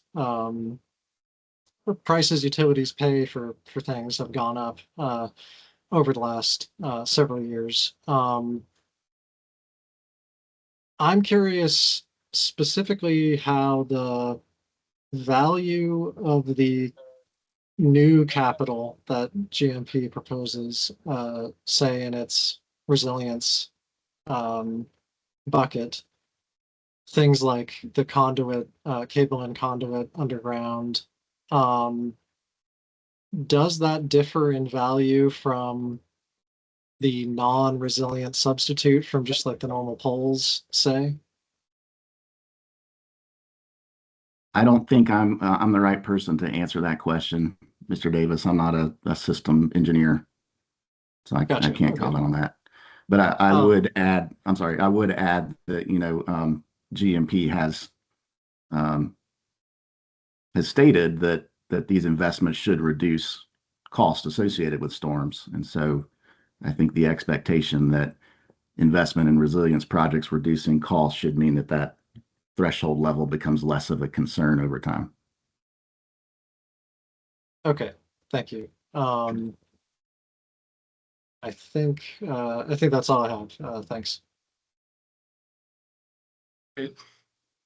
Any other questions from commission side? All right. Mr. Brennan, any follow-up questions? No follow-up. Thank you, Mr. Chair. Ms. Brennan, any redirect? No redirect. Thank you. Great. Thank you. Thank you, Mr. Thomas. Thank you for your testimony, for your time. Thank you. All right. So my understanding is that the department and GMP have agreed to bring Mr. Bingle, is it Mr. Bingle and Ms. Doan, back for testimony, for some Yes, limited Mr. Chairman. testimony. All right, Thank you. please. GMP calls Mr. Bingle and Ms. Doan back to the stand. And I will remind them that you remain under oath. And I see you both nodding. Thank you. Yes. Yes. Good afternoon, Mr. Bingle and Ms. Doan. How are you? Okay, thank you. Good, thanks. A few questions for you. Were you here earlier when Mr. Poor was testifying and there was some discussion regarding the resilience work in FY27 rates and how that was reflected in GMP and the department's cost of service? Yes. Yes. Okay, I'd like to have you explain for the commission how GMP's cost of service is constructed, respecting resilience investments, but if you could first just confirm for me the level of resilience investment GMP is included in its cost of service for FY27. We have included in our 7.06% rate change request, $76 million of resilience investment in fiscal year 2027. Okay. And have you reviewed the department's cost of service, the original and surrebuttal in this case? Yes. Okay, and what is the level of resilience investment reflected in the department's cost of service? In their 5.59% rate recommendation that Mr. Thomas just discussed, there is also $76 million of resilience investment. The only change that they requested or put into their rate recommendation is a removal of $7.2 million of integrated energy storage. Okay, and moving to how GMP presents the 76 million in their cost of service, can you describe at a high level how you account for these projects? Yeah, we build the cost of service for these projects the same as all our other capital projects.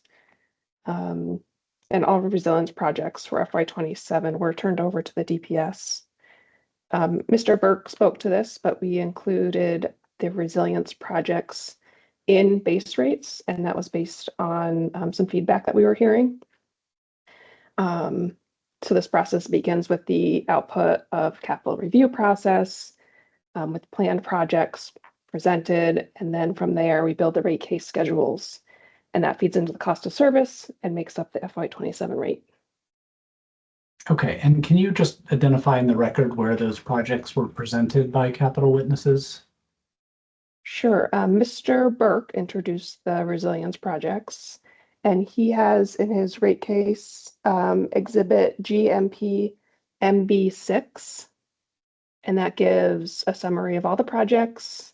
That includes a projected in-service date and a budgeted amount of investment per project. Okay, and then how were the projects presented by Mr. Burke included in the cost of service? So based upon the investments and the plant placed into service, we have an Excel spreadsheet where we place them into service for that given month and for that given investment amount. And from that spreadsheet, we get the plant in service by month, the depreciation expense by month, and the accumulated depreciation. Okay, and can you identify where those line items and the cost of service, where those capital projects are reflected? Sure, they're in a couple different places. They are included with all our other investments, base capital investments. So it would be the plant and service line. It would also be depreciation expense and accumulated depreciation. We also have some capitalized A&G, so that's where it would be as well in terms of the administrative and general line in our cost of service. Great. And understanding then there's not a specific adjustment for the impact of those capital additions, have you calculated what the FY27 impact of resilience projects would be? And can you explain what factors into that? We have, and it is an approximate 0.2% rate decrease. So rate decrease. And that's due to the timing of when the plant is placed into service. So it's the depreciation expense, it's the capitalized A&G, and it's also the return on rate base. Okay. And so to be clear, that's an approximately 20 basis points down in FY27. Correct. The investment is leading to a 20 basis point down in rate change. Okay. And understanding it's not your proposal, for clarity, have you calculated the approximate FY27 impact of the department's proposal on resilience spending if it were to be included? Since it's about a third of what we're proposing, some of it would still depend on the timing of the projects, but it would be approximately a third. So it would be a rate increase, probably about 6 to 7 basis points or so. Excuse me, I take that back because it's a reduction of $50 million or so. So it would actually be a rate difference, a rate increase of about 12 to 15 basis points. Okay. A rate increase compared to compared to, correct, yes. Great. Thank you. I think that's all I have. All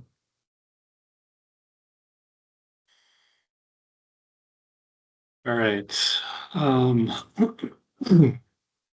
So, Mr. Burke, I see you, but I just want to, so just for clarity, Ms. Brennan, this was something that the department, this testimony was something the department worked with GMP to get this into the record at this point. I guess if you have any specific follow-ups, I'll give you the option to go first here before we get to commission witnesses.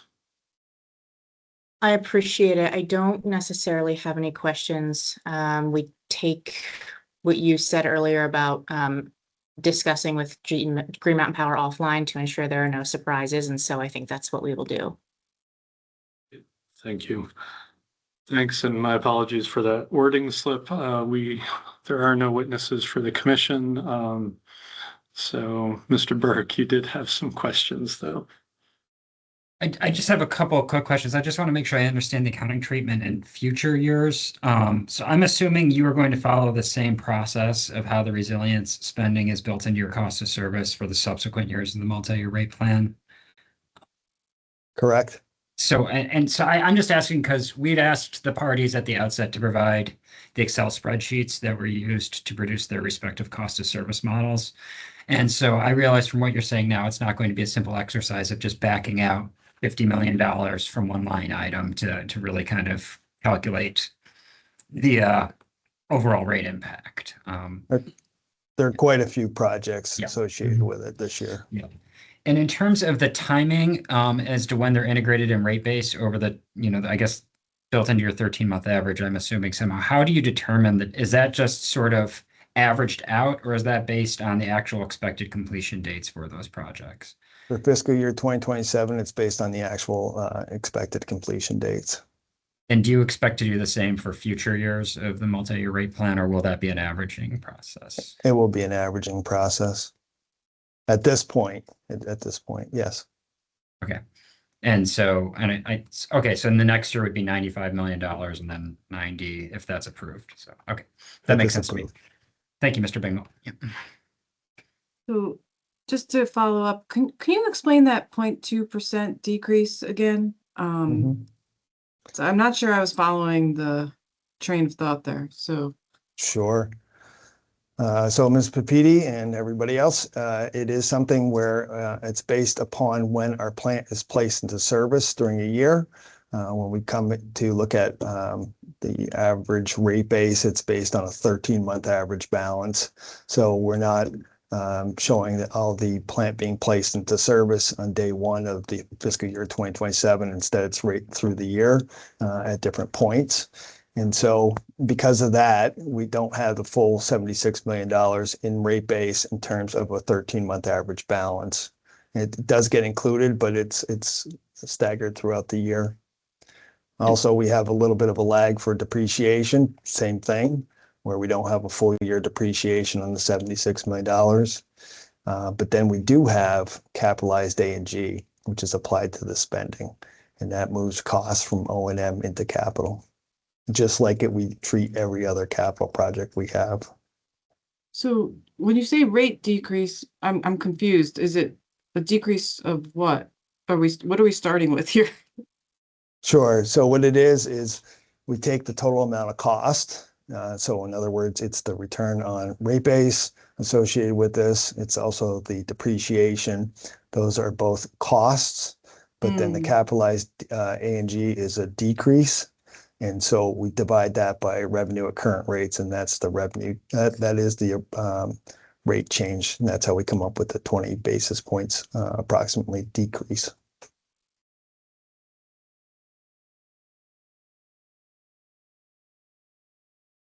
So there's no change from what your cost of service that you provided, correct? You're just explaining. Correct. I'm just explaining.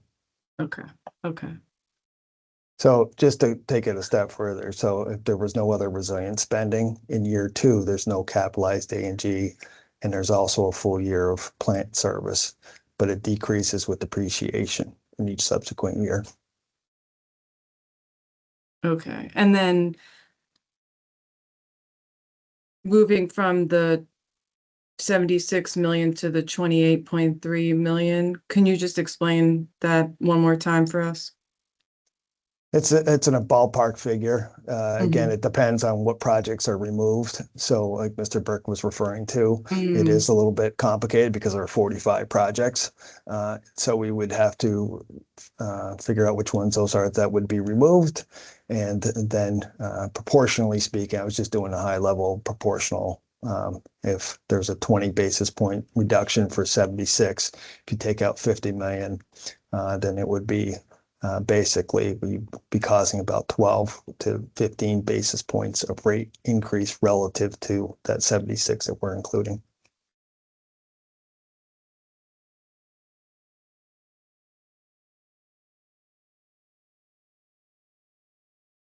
And then how does that compare to the 1% rate impact that's been thrown around this whole proceeding? That was across all 4 years. And so we take it's an average, just looking at it and going, okay, spread it. So there are benefits in year 1, and then it does change over the next 3 years. But on average, it's about 1%. It's below 1%. Below 1%. Okay, so we should be thinking about it when we were comparing that to the 1%, we should be thinking about that as an average. Okay, that's helpful.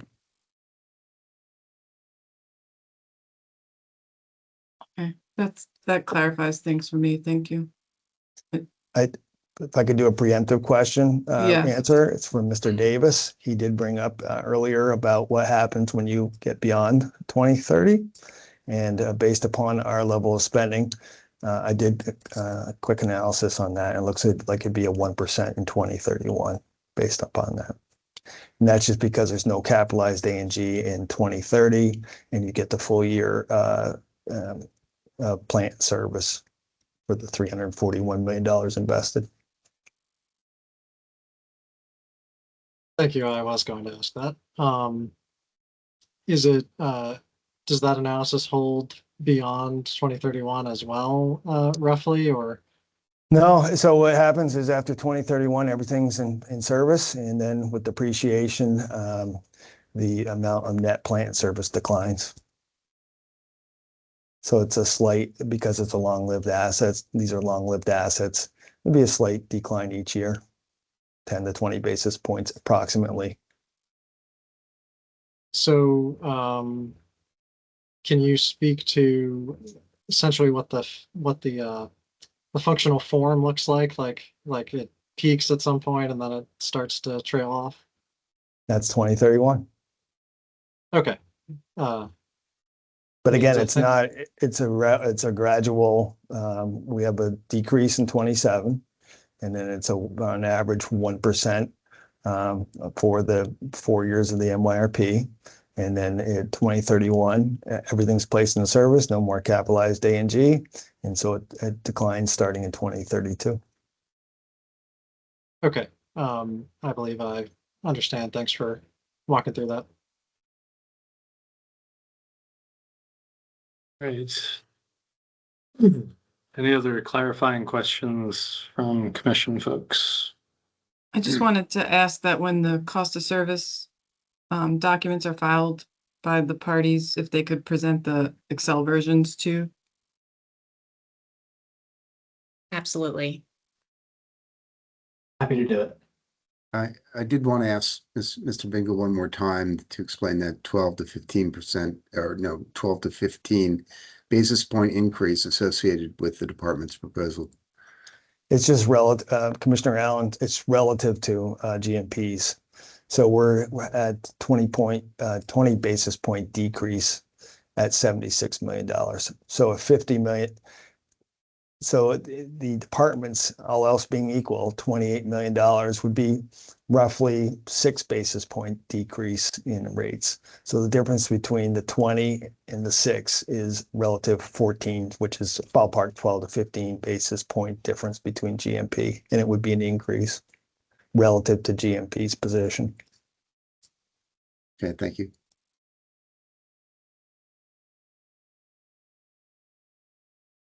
All right. Thank you, Mr. Bingle. Thank you, Ms. Stone. Thank you for reminding me why I did not go into regulatory accounting. I would have been an abject failure at it, so thank you. All right. I believe that we're all set with witnesses at this point. So I think the next step is just talking about the schedule. I'd like to actually start with Ms. Brennan. When do you think that you would realistically be able to have some discussion with GMP and then file a revised exhibit with, or revised exhibit for Mr. Thomas? I think I'm gonna look to Mr. Hand too, but I'm not sure his schedule. I'm certain that we can have conversations later this week and file early next week. Seeing some nods from Mr. Hand. Talk. Yes, great. Absolutely. And so would GMP be able to, let's say, so I'm just going to pull up the calendar. If,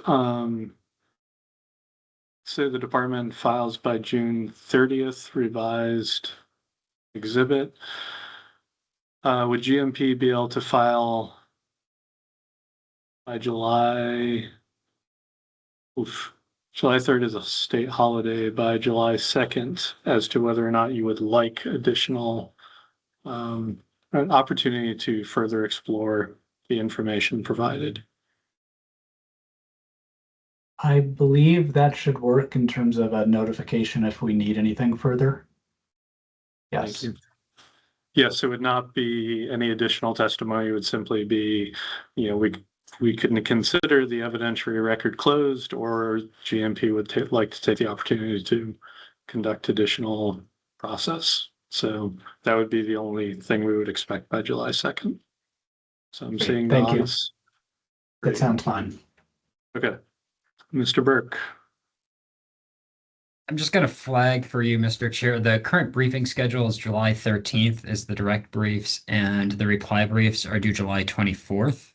So in light with the corrections that we're talking about, the deadlines, just if you find that you need additional time for briefing as a result of any of that additional process, please let the commission know as soon as possible, and please do your best to keep that July 24th reply brief deadline. I'm just mindful of the fact that the commissioners need to have a final order out by the end of August on this case. So from our perspective, that July 24th deadline is probably more important.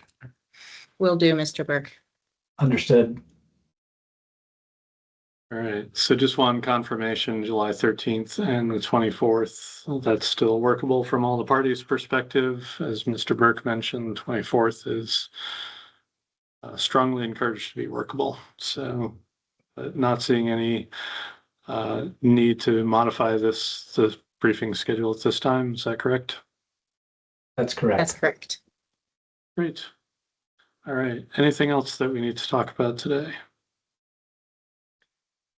Not from our end. Thank you very much. Not from the department. Thank you. Okay. I want to thank both parties.